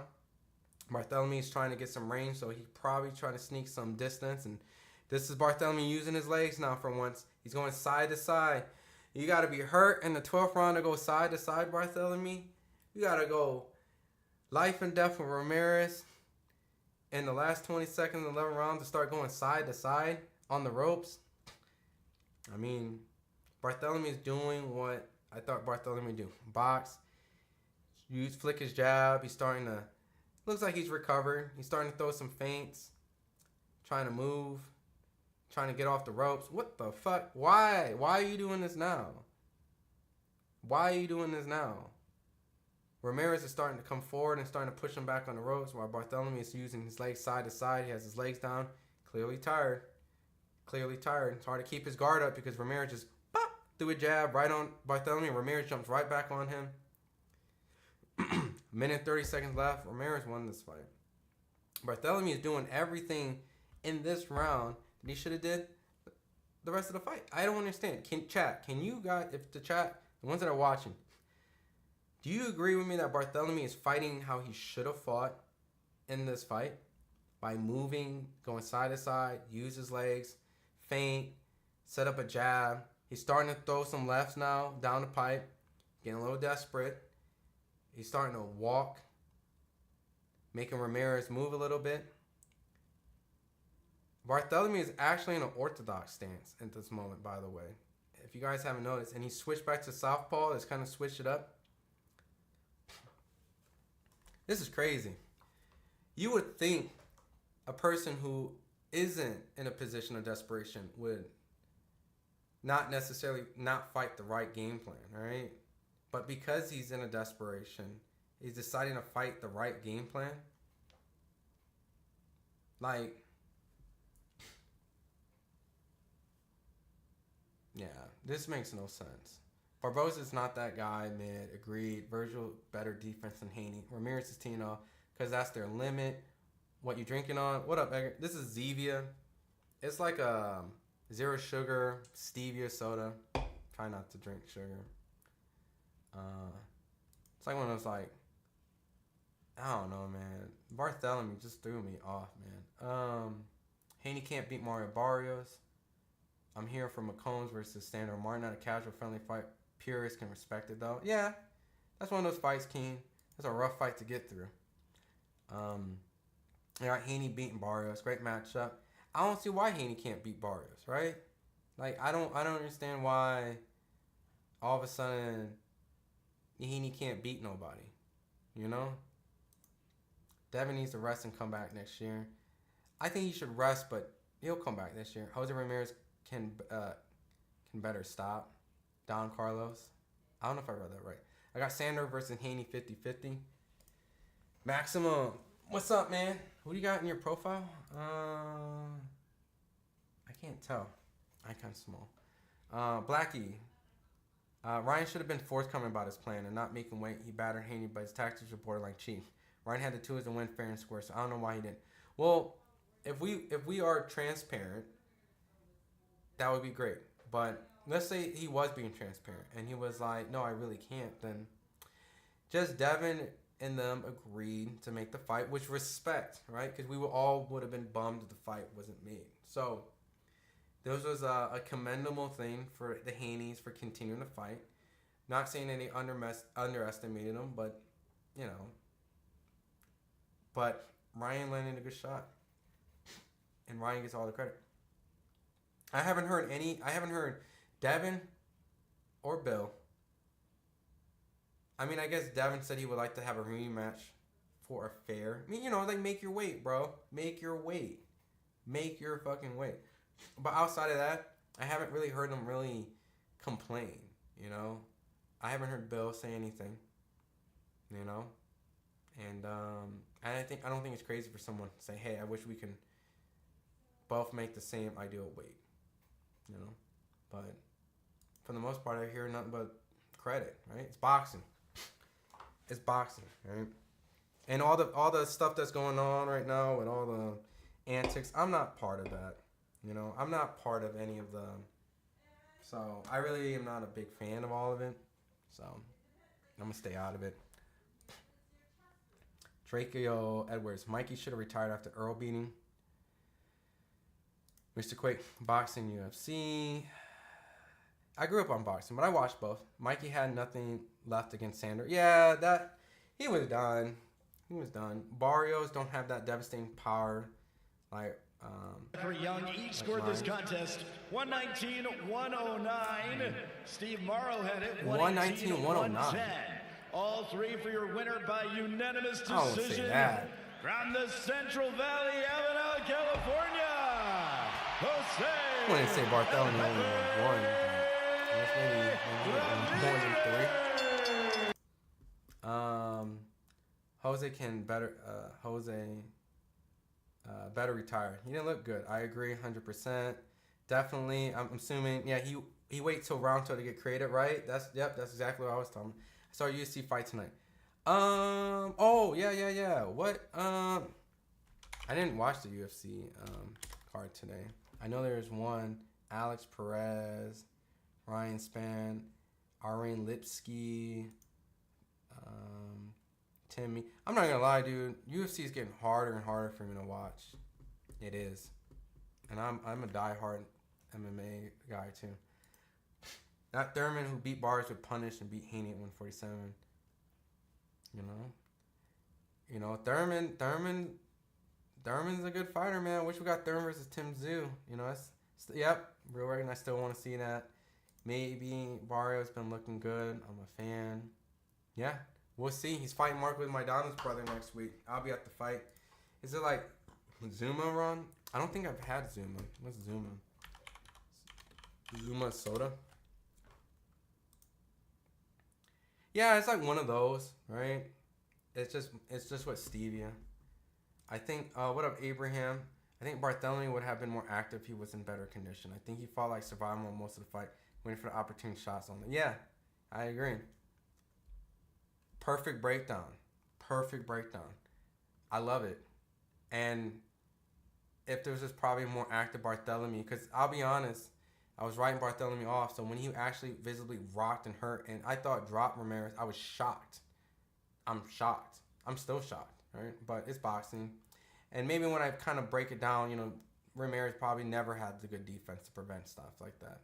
Because clearly Josh Taylor was able to drop his ass and set him up, so why wouldn't Barthélemy either? Any lightweight jumping straight to welterweight and fight Thurman should get beat. Barnes only won one round, though. He looks much better now, though. Barnes was a 140 pounder. Right? But, yeah, I mean, it's tough, dude. You know, Thurman, you know, don't be sleeping on Thurman too much. Ryan should fight smart. Hey, Ronnie Soda's like Pepsi Crystal. Oh, damn. You calling me like a bitch? Is that what you just did? No lightweight is doing what Tank did to Barrios, and Tank turned pro 126. Yeah, Tank, man. We need to stop sleeping on Tank, man. I know that he ain't fighting the quote unquote the belts and all that stuff, but Tank. That's why I keep bringing up Tank, because we see something that he can do. I'm joking around. Maybe Tio could. He'd be up and down too much though. He kind of like rises to his occasion. You know what I mean? And also I think certain styles too. ESPN's having an NFL draft. NXT Battleground is going to be in Vegas. UFC Apex. Oh, that's cool. Some wrestling. Oh, yeah, because, you know, that whole... Yeah, UFC's not corporate. Thanks. Yeah, of course, man. What's Ramirez saying? The kind of fight that you wanted. Then you couldn't seem to get away from that left hand of his. What adjustments did you have to make? Yeah, I knew that, you know, that's how he does. He goes into that southpaw and throws that left hand. You know, and during that moment in the round, I swear I could, you know, I got distracted from the fight and I got hit with one punch and it motivated him. You know, if that wouldn't have happened, if I wouldn't have get distracted, if that wouldn't have happened, I think he would have just, you know, I would have broke his spirit. But Yeah, he just makes some good points. you know, I kept him believing that he could probably do it again. So that was a lesson learned for me. You trained for an orthodox opponent. He styles a lot. How much did that style switching bother you early on? Well, it seemed like it did, but Yeah. No, I mean the soda's like Pepsi. I know. I'm just fucking. Yeah. Well, I mean that's it. That's the night, right? Well, it's still the night's young, right? Not as anticlimactic, crazy as last week, right? I mean, but check this out. You know what's coming next week? You know what's coming next week, right? And your boy, Fight Week starts Tuesday. So I'll be on the ground running. I'll be at every event covering this week. So next week, I didn't mean you're no. I know. I'm poking fun. You don't have to fight. I'm just giving myself shit. Next week, Canelo versus Munguia. Mario Barrios will be on the card versus Marcos Maidana's brother. Fabian Maidana, which I've never seen fight. Brandon Figueroa versus Jesse Magdaleno. You know, this is going to be an action-packed fight. Stanionis versus Gabriel Mastre, which they fought in amateurs and Stanionis beat him. And Gabriel Mastre came with he pretty much beat this up-and-coming prospect. Cormel Moulton was supposed to be on the card, but he's getting moved. I think Vito Milanicki is on the card, which he's looking good at 154. He's looking good at 154. Level of competition when it comes to facing the best, you can't give him no encouragement like the way I gave him encouragement. You know, I was a much better, stronger, faster fighter. I had more tools. He didn't look sluggish. He looked like Ramirez, a guy who was active, busy, right? Just like you described it, right? Perfect way. Greatest chat. You guys have really great breakdown, right? You guys could sit in here and do this for me, all right? So, but yeah, he was not sluggish. He jumped on him. He was active. He threw in combination. He looked like the same Jose Ramirez. Low defense, right? So, it was cool night for fight fans. Got to see some UFC, some boxing. Main event starting out off the bare knuckle box. Yo, bare knuckle boxing is on, right? Knuckle Mania. There's some stuff that went down. I think we have one of our guys, Frankie, my good buddy Frankie's. Really, when I started boxing, he was one of the first people that actually kind of helped me. I think he's out there. I think some stuff happened, but I'll play it. 90s, 2007 was Wired. Now Generation Z is copying this. Barrios finna stop Maidana, brother. I hope so, alright? Barrios can't mess this up, man. Ramirez came in top condition, but did eat Rance's left hand throughout the fight. He ate 3 of them back. 4, Dan. I thought it was 4. 4 to 5. But I agree. He's always in good shape. It's just his defense, man. His defense is always what's kind of... Because he's got hit by Maurice Hooker, pretty much. That bare knuckle shit is dangerous as hell, right? I've been waiting since Monday. Since that Monday you said I'd have it. You think I won't send it? You haven't sent one yet. This is the easiest shit of my fucking life. Are you kidding me? With somebody like you? I've been beating you up all the time. I got you in the box. I've been beating you up for years, bro. You're not shit. You're really not. My son's gonna kick Taylor's ass. Yeah, okay, bud. Who are you? That's right. Yeah. Okay. Yeah. Oh.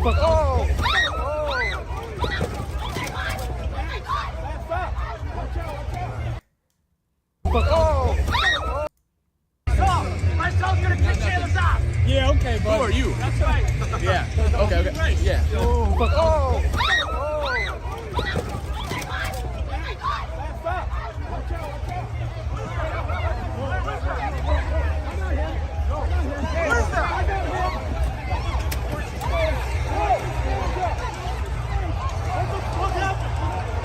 No, watch out.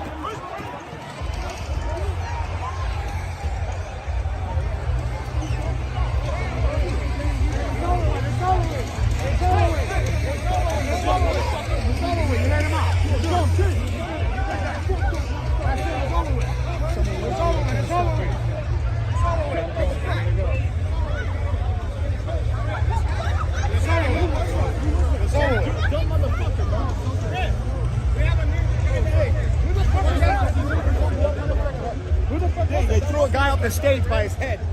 He's down there. I did. No. See now?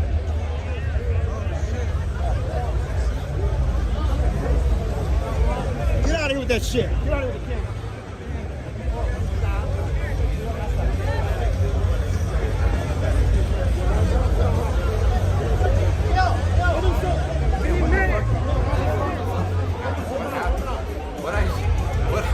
What I missed? This is too late up. Somebody got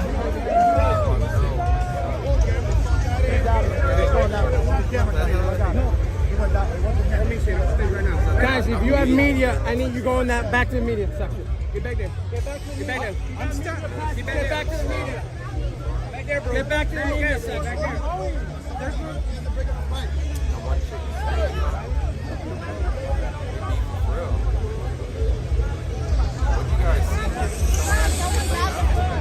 Are you okay? You guys see someone grab the No, we're not okay, bro. What happened? What happened?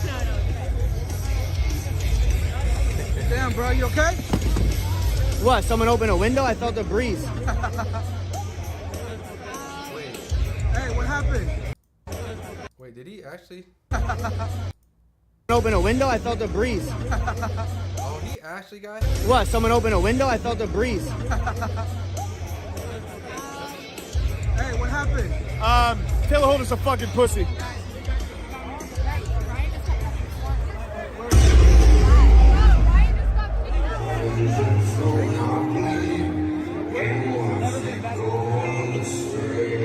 See that? I almost said it on the interview.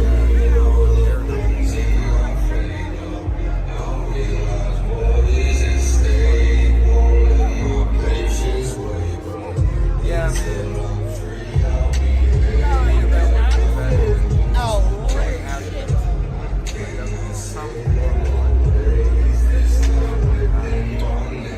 Fell off the stage. Pathetic. Dude's nose is low key bleeding. What the hell? Hey, that was crazy, bro. Why did things get out of hand? Dude, hey, you know, we're starting to fight. The fight promo's obviously there. Taylor Holder's still a fucking pussy, but that fight that just broke out didn't even involve me. So all you guys that are saying that I'm a problematic motherfucker, this guy threw a punch on him. Look at this one. Look, this guy threw a punch right here. There, you see that? He attacked him. I have the punch on footage. Taylor Holder's a fucking loser. Stay away from girls and boys. Hey, oh yeah, that's crazy. You can't wait to get in there with them or what? Huh? You can't wait to get in there with them? Or what? Oh, dude, I mean, it's the easiest paid in my life. I get to beat up a motherfucker like that. Yeah. Hey, after that, I get paid a shit ton of money to beat up someone like Taylor Holder. That's the easiest fucking payday of my life. Hey, last thing after that, what about Ryan Garcia? I seen you guys had that Twitter beef. I don't want to fight Ryan Garcia. Why not? Ryan Garcia. Hey, I have to applaud him. I don't like Ryan Garcia. Me and him go back and forth on Twitter.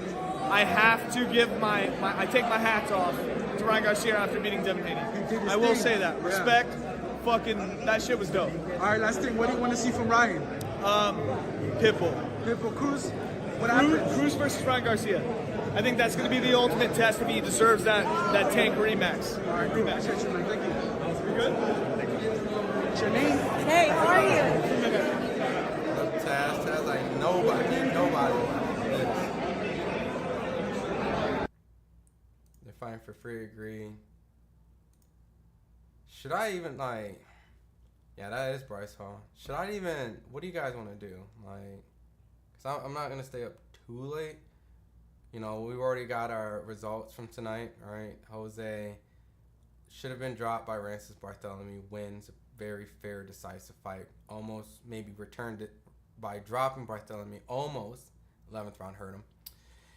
Vergil did what he's supposed to do. Washes Tom Dulorme in 2 minutes and like 30 seconds with a body shot. And then Oscar Duarte, first person to stop Jojo-Diaz, which Jojo was game. He could have probably won another round, but it was, you know, he didn't need to take those extra punches. So, and then Marla Esparza, I wasn't here with you guys with that, but she misses weight, loses her titles, and loses in her rematch. So, womp womp. Yeah, that's rough, man. Boxing's tough, man. Being undefeated is not easy, you know? So, make as much money as possible and get out. You see, Conor McGregor's now partial owner of BKFC. McGregor's left testicle. I love that that's your name, and I love that that is the comment that you left too. But yeah, I did see a little bit of something like that. Should I stay and watch this Mike Perry bare knuckle with you guys, or should I just chat boxing? You want to stay up late next week for Canoma? I'm gonna be listen. So next week's gonna be a little different than Devin or Ryan, because I'll be at the fight. I'll probably do some lives throughout the week, but I will be attending. I will be live and direct, getting coverage for you guys. A lot of interviews.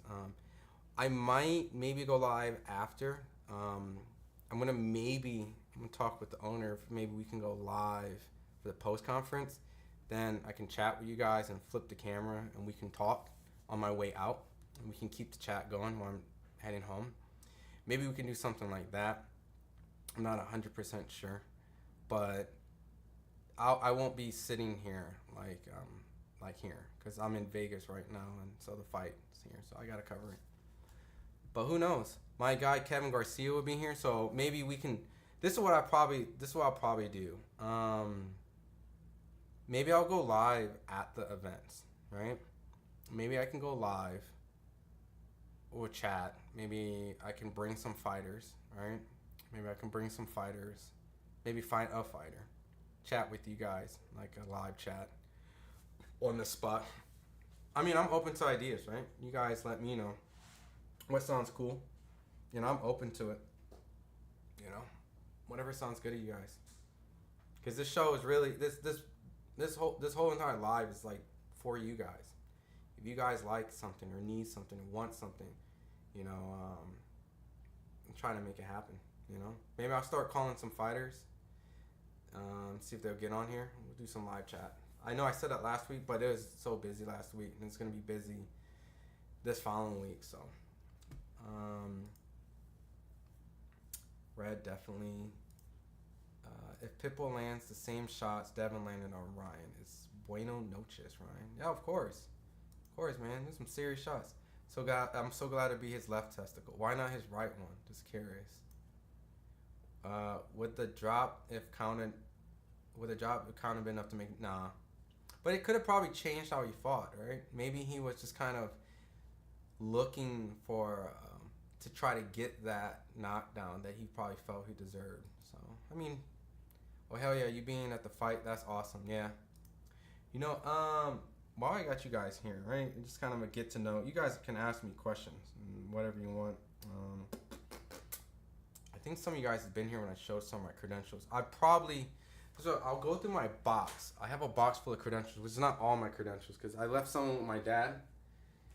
My dad has a lot of my good credentials at his crib, just because, you know, he got me a box and he has it in his basement. Let me see if I can pull up some of my credentials to show you guys throughout.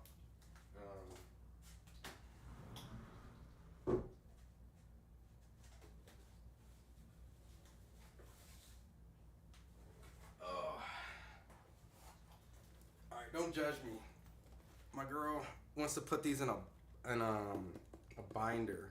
I know a lot of people put their credentials all like in their wall and shit, but she thinks that shit look ugly as hell. So that ain't gonna fly with the missus. So I'll show some of my credentials. Ugh. But yeah, I'll be adding a Canelo Munguia credential to my mini lanyards, right? I think some of you guys was here. I might put this in like a wall, all right? Let me read.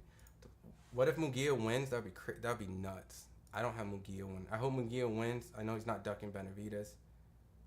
Who is this nerd with Sergio and Mannix? I don't know. I actually have this bare knuckle stuff up now because Clean knockout. So why not, right? I don't know anyone with this bare knuckle but Mike Perry. The right one's smaller. Okay. Yeah, that makes sense. Gotta be the left one. Oscar said if Munguia wins, he'll make Benavidez in a heartbeat. Oh, make it happen, man. Roberto Clements is a legend. I would like to do a blow-by-blow like the old days, but not fully just enough to get my mind's eye on what's actually on the fight. Yeah, I mean, the promoters, like, when Sean was here at the time, we were trying to do stuff like that for him to help him out, to get him some, like, attention. But I don't think the promoters really like us doing that there, so we'll see if we can start that back up. I'm the big dog in the skin sack. Can't believe I'm reading your comments, but hey, it's there, so I got it. Great fight. Ramirez had to stay consistent. Yeah. I don't know why they say he looked sluggish. Like, that was actually a better fight that we underestimated. I'm here for Munguia and Benavidez, even after Canelo was Munguia. Oh, yeah. All of his great fights. Look, we got to stop with that. Okay, this dude lost. I don't want to see. What's your name? Not to be rude, but it's my first time seeing you. No, it's cool, Hector. Look, I used to just play in the back, right? Like, when my boy Sean was here, I wanted to make sure that he got a lot of shine, right? And I wanted to make sure that he was able to get the FaceTime and exposure with a lot of you guys. And so he's off to do his own thing. And this was kind of planned. Like, I've been dragging my feet for 2 years to kind of go live, but been quite busy with a lot of stuff. But right here, it's my social, Ron Goodall. Yep. So, oh, we got a $5 super chat. Daniel Navarrete. Yo, what's up, dog? Man, you always here showing love, man. Ask Canelo what he thinks about Benavidez saying to buy a pair of nuts. Ooh. I got you. Canelo gonna look at me. Canelo gonna look at me like, this motherfucker. But hey, I'm gonna throw that in my. That's gonna be my. Someone's gonna ask, like, all right. So we gotta get the headlines, right? So someone's gonna have to ask him about what's your thoughts on Ryan beating Devin Haney, right? All right. It's gonna be all that, right? But if other people's asked that, and I don't have to ask that, I will slide that question in for you. And when that question, if I do get that question off, that's a good question. It is a good question. You deserve all the credit, right? So I'm gonna shout you out. I might make something on it, like we'll put it on YouTube first, and after it marinates a little bit, I might clip that and put it on social media and go shout out to Daniel Navarrete, because that's your question, right? So who likes that question in the chat, right? That's a good question to ask Canelo, right? But no, I appreciate the super chat. I'm dead serious. I'll ask that. Maybe in a more like ass kissy way, right? Or I might just throw it out there straight up, like, hey yo, what's your thought? David Benavidez says, buy a pair of, nuts. He might get pissed. He get pissed with them David Benavidez questions, man. Who the fuck is David Benavidez, man? 150, $200 million, man. He fucking disrespectful at, like, yeah, I don't know. If I don't get the question off, like, bear with me. I will try, but he might not want to talk. I don't know, man. You know how this is, man. But I got you, bro. Damn, KSI is a grandpa. Nah, Sean's doing his own thing, man. He's not here no more. Ryan for sure is not my favorite. I'm a big Fish fan, but I have a bad feeling Ryan would knock his head off after the Bud Crawford beat he took. Never know, man. I like that fight, Ryan and I feel like I skipped. Oh man, burn those credentials. I heard promotion companies be trying to treat press members like dirt. Nah,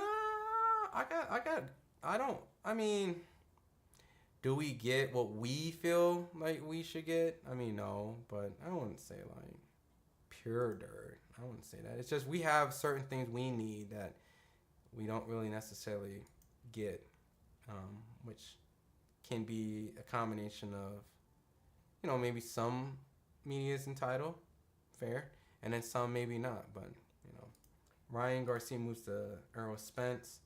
Canelo's the biggest coward in boxing. I hope Keen. That's a viral question. FightHype would be lit. Do it for the people. Another $5 super chat. I appreciate it. Daniel, I'm telling you, I got you. That is my only question, unless someone does not ask Canelo about what do you think about Ryan beating Devin. That is the must question. I have to ask that, right? I have to ask that. But outside of that, I'm sure someone will ask it, right? Because that's like the question that everyone wants to ask. I will ask that question, right? I would do it in a way where maybe it just won't come off like a dick, right? Because I think it's fair what Canelo is saying, that he is the A side and he doesn't really need to do all this stuff, and you gotta pay. I think all that stuff is fair and valid on Canelo, you know? I mean, I can't speak on 150, 200 because, you know, like, I'll fight Canelo for 500,000, fuck, like 300,000. I'll go to, you know, I'll fight David Benavidez for 200,000, right? But, I'll ask it. Fuck it. Why not, right? It's not like me and Canelo like this, right? So, I got you, man. It might go viral, right? So, and if you hear that question, no, that was from you. You did that.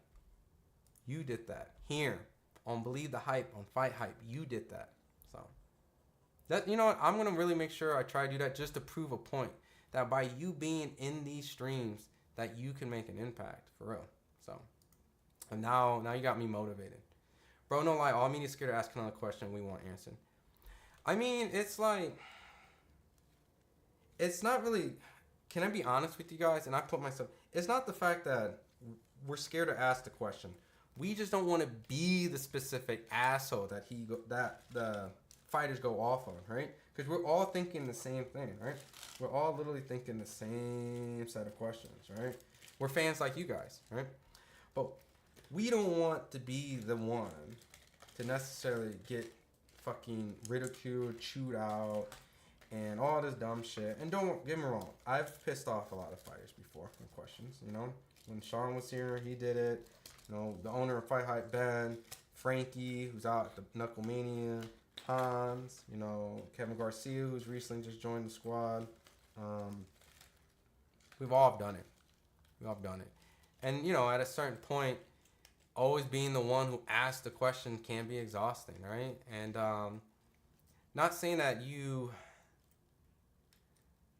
how do I say it? Value your relationships, right? Because at the end of the day, like, when you have good relationships, you honestly, you know, it makes it easier, you know? And don't get me wrong, you can be the dickhead reporter, ask all these, like, whatever questions and all this stuff, right? But at a certain point, they're going to be the ones that be like, man, you never believed in me, and no, I don't want to do interviews with you and stuff. Like, it's not about asking questions, just asking the questions at the right time, right? Because they're human beings, right? They're people too, right? Like, you got to think, man, imagine if you work in your 9 to 5 and motherfuckers just all roll up to your house. I get it. They're famous. They make millions of dollars. Like, but just all rolling up at you at your job on some, hey, man, I think you asked the you know, you should have did this, or how come you didn't? I get it. But it's part of the game. But I got you, Daniel. I got you. Don't worry, man. I got you. Right? I got you. Kellen's time's coming up, bro. Benavidez in the future for the sake of boxing. I do think that is the biggest fight in boxing you could make, next to a Tank and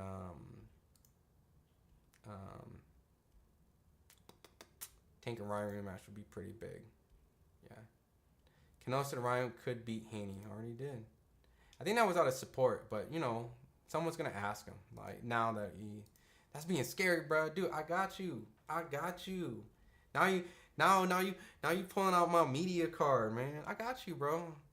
No, for real, I got you. Don't even worry. You know, you supported enough in this stream tonight to that I gotta ask it, man. That's what I'm here for, to ask the questions, right? So I ain't gonna be a jackass, but I think that's a fair question. David said this. What's your thoughts? You know, Canelo. If I said, "Hey, Canelo, you ducking Benavidez," you know what I mean? You know, then that's being an asshole. But Canelo ducking Benavidez and Morale. Canelo is a sellout. Benavidez will be a cruiserweight soon. He'll walk around 220 plus. 90s eras was crazy, right? That would be crazy though if Canelo and Munguia was able to beat Canelo. Like, what the fuck, right? Let's see what we got in here. Yeah, my family saw the fight. Yeah, I'm probably gonna stay up just a little bit more. What was I gonna say? Oh yeah, I was gonna go through my credentials, right? Some of them, right? Some of you guys were in here last time, right? With this box of, what is it? These are some. This is Fury Wilder 3. I cover this joint. That was a great heavyweight fight. Mentioned Canelo Plant for Undisputed. Haney Lomachenko. This was a great fight. Whoever you thought won, that was a great fight. Mentioning, where's my boy Daniel, man? Your boy got some David Benavidez in here, man. David Benavidez is part of the collection, man. I feel like these are Pokemon cards, right? Rookie cards. Javante Ryan, yep. Your boy covered that. Crawford versus Porter. Your boy covered that. More David Benavidez, right? It's like a black label. David Plant. That was a fun fight. Plant was doing good in that fight, to be honest. And Crawford Spence, you know this one. Whew. It's like a holographic. Woof. What's some of the new ones that's been added in here? Oh yeah, mentioning Tim Tszyu. Tim Tszyu be fighting Vergil Ortiz, Rolling Pitbull. This is a nice one to add. What's this? Richardson Hitchens versus Lemos, the Matchroom one. There was some Tio talk tonight, right? Tio versus Ortiz. If I wrote a book, that one, I got a lot of funny stories in that. This one I did Terrence's Omaha Parade when he beat Spence. I got a lot in this box. There's a new one, Zapata versus Maxie Hughes. Oh yeah. I got a Ryan Tank shirt. The two faces of boxing. Right? This is actually from that. A lot of wristbands. What's this?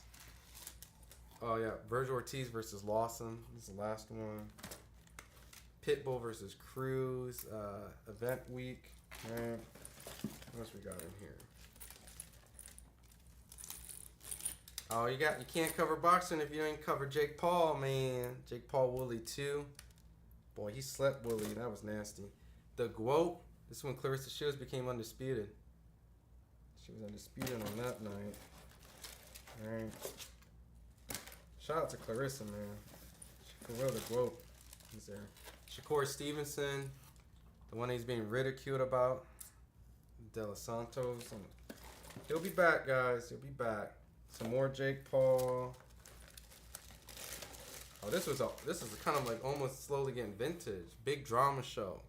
Gennady Golovkin versus Sergey Derevyanchenko. Like I said, I got a whole bunch more on my dad's, because I let my dad. Shout out to my dad, got me into boxing. Right? Let him hold on some of these credentials, just to kind of flex.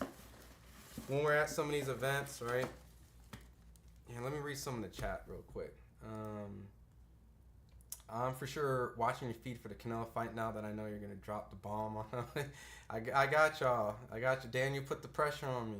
Tank versus Shakur, the biggest fight in boxing. I won't say the biggest fight in boxing, but probably, and I mean that like as like casuals, but it's one of them. Like as a fight fan, yeah, I need that in my life. Tim versus is going to be insane. I'll be at that fight, Little E. What up, Little E? What up, W FightHype? Yeah, give me a pass. I'll ask the questions. Where do you live, Daniel? Where do you live at? I'm just curious, man. What state? Comic Legends. These are like your championship belts. What up, Comics Legend, man? Where were you at all night, man? I needed you today because I was almost going to take an L when Barthelemy hurt Ramirez, man. You would have seen me take 2 main event L picks wrong. I don't know how to say that, but shout out to you, man. Duarte-Diaz. Shakir Twitterson versus Khalid Walid. Hydration clause. They want to need a rehydration clause. They want. They're about the same. You're going to Mike Tyson Rick fight? Nah, but I'll be here. I'm gonna do a live. I don't feel like going to Texas. I got a child. Gotta spend some time, man. Being on the road is rough all the time. Draco Edwards. That's an exhibition bout, not a fight. I would though. That's fine. Get them signed by fighters. I thought about it. I got when my dad was in town. It was really cool. Shout out to Terrence Bowman. Like they're all really good ass people, right? So I got two programs of Spence and Crawford, right? And I met up with Terrence sometime, I think in December, January. Met up with Terrence and Bomac and all them. Red, Isail, Ashley, all great people, like all really good people. I'm not only saying that because I could be a little biased, I guess, because I've covered these guys, but they signed my dad's and all of them did, and personalized it. Like it was a cool experience. So I do have some I do need to get them eventually signed. I got Donaire signed one for me. Donaire's cool. But yeah, I probably want him signed on the back because I don't really want him signed on the front because it kind of takes away how it looks. Like, what do you guys think? Like, should I start getting them signed in the front? So I have them signed in the back. Alright. Some Rolly, Barroso. Yeah, that was a great. That was epic. Pitbull Cruz and Tank. That was great. Frank Martin, who's about to fight. I've been out tons of fights, man. See, so like for some of you guys like who really don't know me, like it's just because I don't show my face. So I've been at all these fights. You've heard a lot of my interviews. This is old. Demetrius Andrade versus Akbal, Wolverine. Look, I got a Floyd Mayweather, Logan Paul. I got some Floyd in this box. Shout out to Ben for blessing me with that opportunity, man. That's really cool. Triple G, Canelo Triple G2. That was a banger.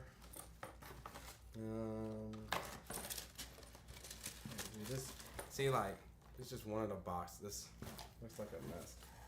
I mean, maybe I'm not giving away credentials, but maybe some stuff I get. Right? This is the Golden Boy headband. Maybe I can do some giveaways and stuff, right? And sometimes, check it out. Maybe, I don't know. Actually, I think they make us sign something that we can't give them away. I don't know. Maybe after the fight's done, they give us like these things like temporary credentials. So they'll give us a credential for the fight week, right? This is Canelo Danny Jacobs. They'll give us a fight week credential. And see, like right here, Wilder Fury. So it's temporary, and then the night of, we got our actual credentials, which will have like our faces and all type of stuff. So maybe I'll give away something like they give us like these sports notepads, right? Davis Garcia, right? I think I got two Davis Garcias. So maybe one day, if they do a rematch, this is actually from, like, you can't buy or get this, like, this was given, like, so maybe we can do some stuff like that, right? Because you guys have been supporting FightHype for so many years, and I wouldn't be here, you know, without you guys, right?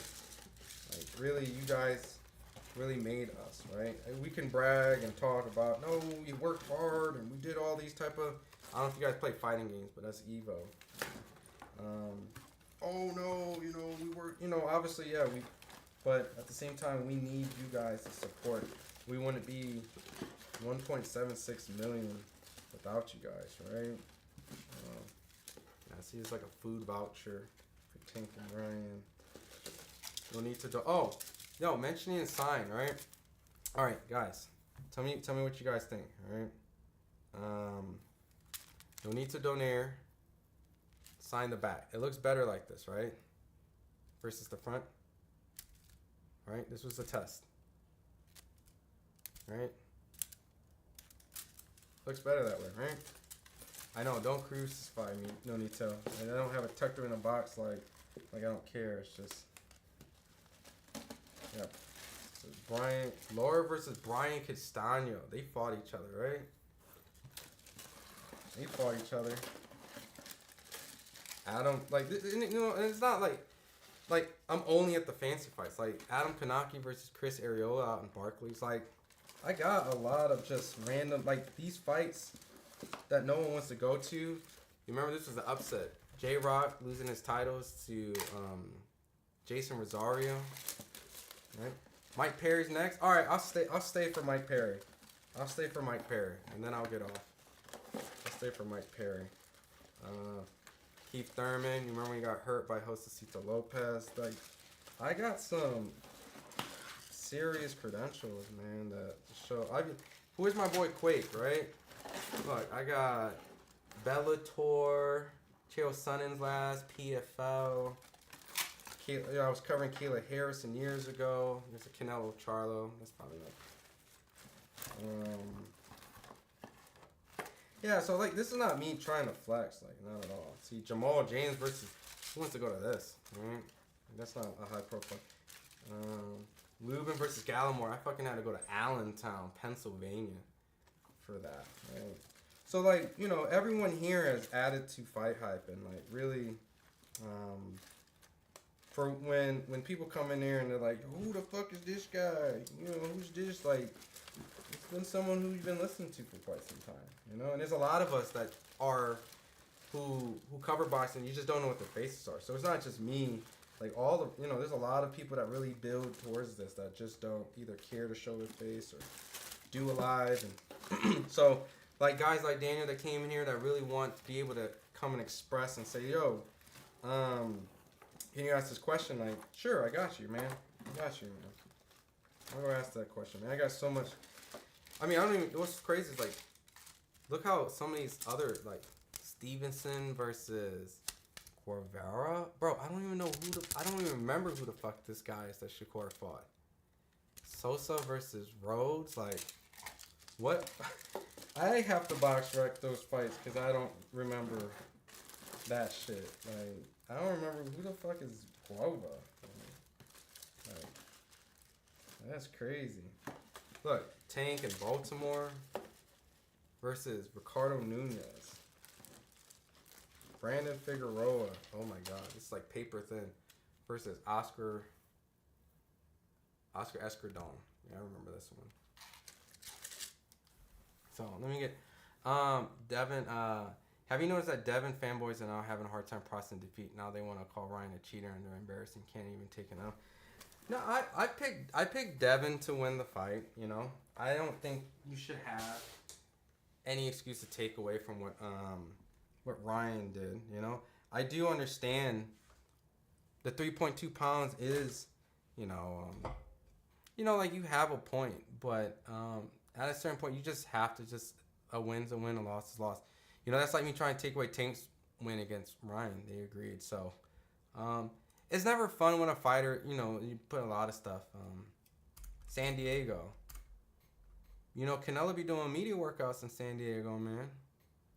You know? Maybe there might be an opportunity to get you to ask Canelo, like, personally in his face, you know? Yeah. I don't know if you knew that, but yeah, he does his media work. He trains out in San Diego, so. No, I'm not a legend. That legend is Ben Thompson, the one who been around this. Like, dude, if you guys ever get bored one night, go to videos and just click oldest 60. Listen, FightHype, at least on YouTube, is 16 years ago. That's a legend. That's a legend. You wanna see some old shit while I catch up? Sign back is good. Yeah, I agree. But no, I'm not a legend. But these are like trophies, right? So they're cool. Comic legend. You showing them your credentials. You got so much I had to put them in a box. Yeah, she won't. That's my girl right there. She won't let me put them all on the back of the wall like everything else. Ask him what kind of comic book collection you got. It's cool. My comic book ain't crazy. It's more like hers. If I remove what this blue bar thing back there, yeah, let me know. Yeah, I mean, never know, man. Just hit me up on my social media, man. You know, I mean, FightHype's always expanding. You know what I mean? So, San Diego is pretty cool. Have you ever watched the new Deadpool movie? No, I need a I want to see that Wolverine in Deadpool. I just saw the trailer. LA's wild. Yeah, watch this. I'm gonna see some old ass shit. Yeah, I'm gonna watch this Mike Perry and then I'm gonna head off because it's tired. You wanna see some old shit? 16 years ago. Look at Looking forward to July 7th. Vic Darchunian. How do you feel about that fight? Oh man, I'm excited about that fight. I mean, you can tell from my face, my expression right now. Fucking Darchinian. Now, he's a champion, and I want to be a champion. I want to take his belt. I want to beat him to a pulp, you know, and that's it. I want to be a champion. That's basically it. And to put record straight, it's not. 16 years ago, man. Hold on. Otis. This is what I do every once in a while. Look at this shit. Paul Williams. FightHype's had Paul Williams. Like, we're here with new WBO welterweight champion, Paul the Punisher Williams. How you feeling, champ? I feel good, man. I feel real good, man. I'm blessed to be here against I'm the world champion, so, you know. This shit's gangster, man. Look at old Manny Pacquiao, or young, old footage Manny Pacquiao. Are you going to train any differently for this fight than you have for any of the other fights? Here for Marco. I think same thing, but it's gonna be much like. Yo, check this out. Yo, check this out. Let's see. Black Mayweather didn't drain himself even when he beat Marquez. We all know he still beat Marquez righteously. Ryan beat Devin righteously. Get up. Yeah, I mean he did. He did. He did. Yeah, Ryan won the fight, man. You know. Yeah, I'm really about to watch some bare knuckle. You want to see something crazy? 2008 Olympic hopeful Demetrius Boo Boo Andre. Demetrius Boo Boo Andre, 2008 Olympic hopeful. Demetrius, it's a pleasure to have you. Tell us about your latest amateur tournament. You're coming off a silver medal in the Pan Am Games in Brazil. Most people say you were robbed of the gold medal. What do you have to say about this? Yeah, you know, I just want to say, first of all, thank you for all the support I got back at home. And the experience was good, you know. I learned a little bit. I learned different techniques. I learned what punches count, you know, and what punches are used and look for weaknesses. But, you know, the finals, it was in Brazil. The finals for the Brazil guy. And basically, he was the only one left. That's Boo Boo 16 years ago. FightHype had him. That's a legend. This is the legend, right? There ain't no legend over here on this stream. The legend is the platform I'm on. Bro, I can look through this shit. This is the foundation of this particular.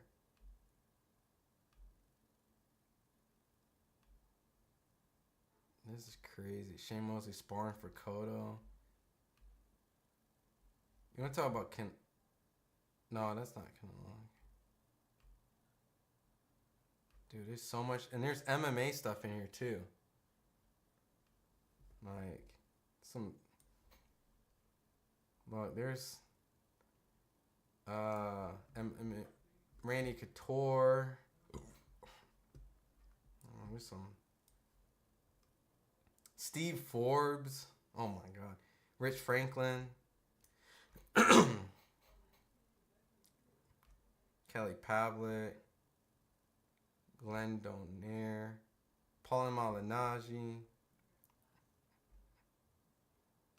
Bill Goldberg.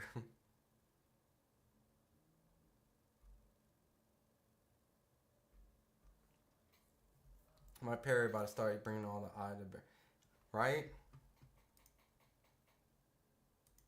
The Zone. Dude, I'm not gonna lie, man. I didn't think he was gonna beat MVP in bare knuckle, man. That shocked me. So Mike Perry is that guy in bare knuckle. He's probably he's the pound for pound bare knuckle.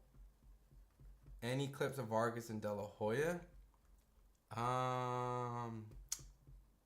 Well, let's see. I think so. The owner, shout out to Ben Thompson, covered boxing before this, and it was on something called Boxing Talk, and he used to kind of so he was way back then. And I can't play any Boxing Talk stuff because, you know, it's another content, another thing. But like, there's videos of Al Heyman, like he was around, like, yeah. But I think the furthest Fernando Vargas, at least on FightHype, I think it was Fernando and Mosley. Right? Because as you know, that shit gonna get content. That's that Pitbull old school. Damn it, man. Oh shit. I forgot about it. That was actually when Pitbull was like with Little John. But no, it's Fernando and Mayorga. Yeah, and Shane Mosley. So that's the furthest, I think, for me. come on up here, champ. Yeah. The former world champion of the world, soon to be trying for it again. Para que ya no siga llorando cada que te dejan como un monstruo en el ring, maricón. And I'm gonna give your wife a favor. I'm gonna do your wife a favor and not let her cry anymore after they disfigure every time they go.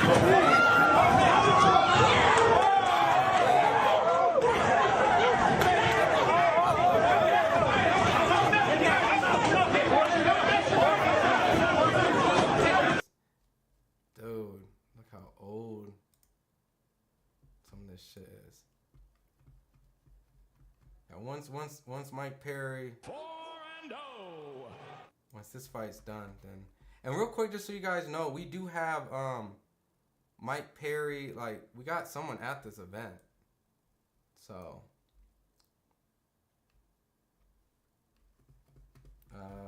when Pitbull was a G, I mean, he's still a G. He's just, I don't listen to his music. Like, you gotta think about it. All the hits and the money and all the stuff he made, like, he's still a G. It's just, but yeah, I know when he was more like streets and shit. Vargas buildups were always lit, right? What do you think about his sons? You know, the Vargas dynasty. They train out here in Vegas. Holy shit, Jeff Lacey, Emmanuel Stewart. Would have loved to interview him. Rest in peace. All right. I got this bare knuckle on. I got Mike Perry. He a party G now, right? This bare knuckle shit. I covered one bare knuckle event. It was the Paulie Malignaggi and Artem Lobov or whatever. Yeah, I covered that was interesting. And I covered David Feldman, Chris Lieben. Yeah, that bare knuckle shit's brutal. Oh, damn. Dude, Mike Perry is the pound for pound bare knuckle champion. I don't care what no one says. He's the Terrence Crawford of bare knuckle. He already dropped this dude. A minute in, he already dropped this dude, and it's over. Yo, I think I got some Mike Perry too. Hold on. Did I get a Mike? Did I get the bare knuckle pound for pound in my? Did I get some Mike Perry? Hold on. I gotta go through FightHype archive. Hold on. Let me see. Yeah, W, right? Platinum Mike Perry. I was just showing my girl Mike Perry that Halo incident where he wanted the Halo from the video game, and it ended up being Beyonce Halo, and he sung. Yeah, hold on. Did I get some platinum Mike Perry? Did I capture some Mike Perry in my life? Hold on. Did I capture the glory? In the glory. Hold on. Let me see in 2 avenues. Did I catch him in the UFC too?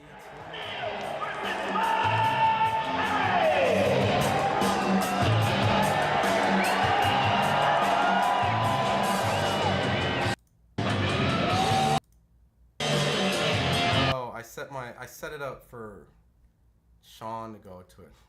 I didn't go to this one. I didn't go to it. But I set it up. I would have went to it. But I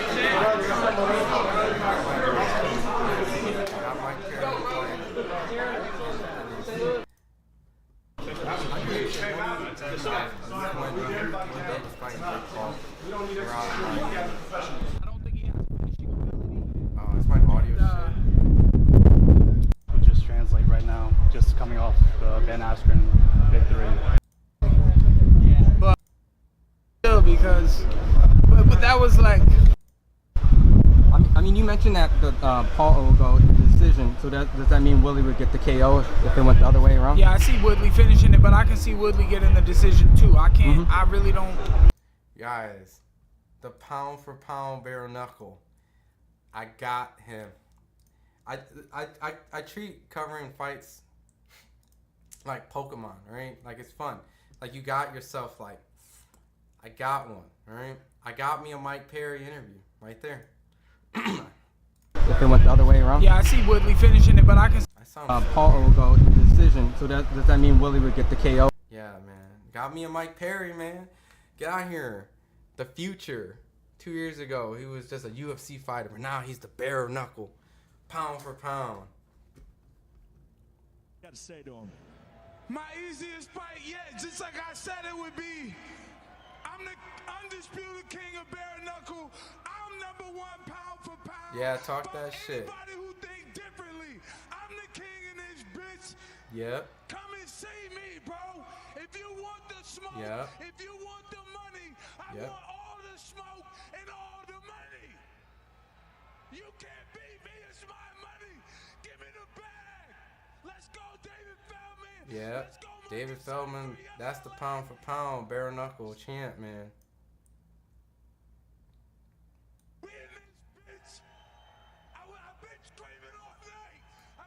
Yeah, I can't play all that audio. But yeah, man, Mike Perry.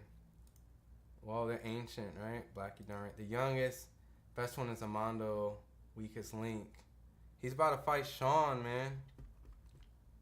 He's about to fight Sean Garcia, man. How you got that? I saw on DirecTV, W Platinum, Mike Perry was born for bare knuckle. He really is. It's crazy how. Some East Coast versus West Coast shit. Throw the hands. I gotta watch this. Yo, Mike Perry's funny as shit. Mike Perry is funny.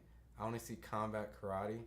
You know, I think they hit me up to cover one, and I've been kind of on the fence. Like, I didn't really feel like it, but I feel like I want to get one on underneath my belt, cause it looks crazy, right? It looks like Bloodsport, which I was watching some Bloodsport today, so just on some stupid throwback. I saw a Game Bread fight. Yeah, he's about to fight. So, but yeah, I'll be live this week. You know, it's 10 I'm gonna take a break from the streaming. I think we've been on a lot longer than I planned on, but you guys make the streams fun. You know, I always tell my girl like, yo, 30 more minutes, and then it ends up being an hour. So I really appreciate, you know, these streams are new to me. You know, I know a lot of people got these like streams with tons of people and all this stuff. So, you know, we had a dub last Saturday, right? We did 1.5 million. So, yeah, W Bloodsport.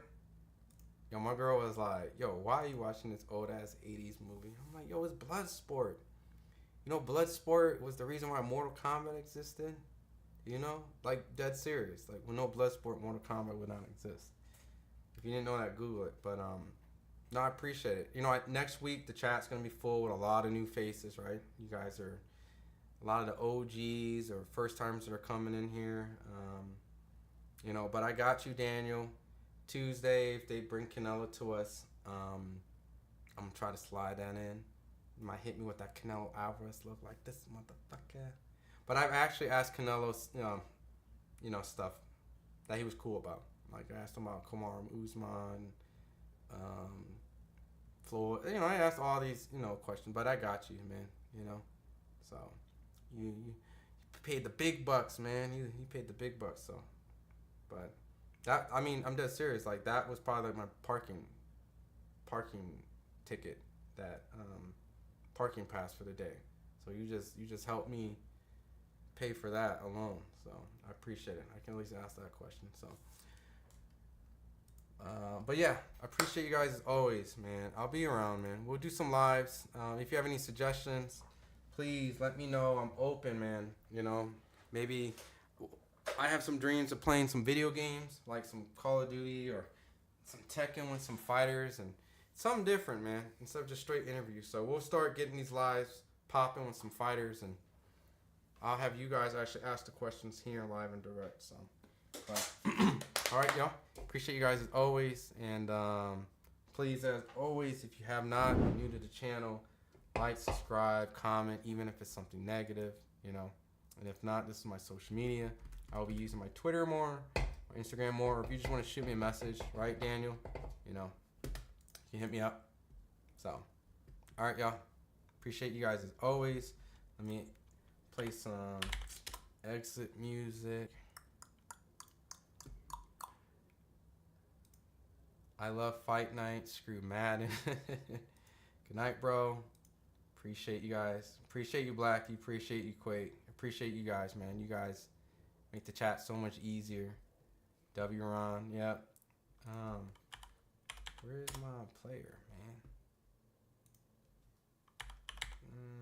There we go. Play some exit music. Alright, y'all. Listen, good rest, man. We'll see you guys.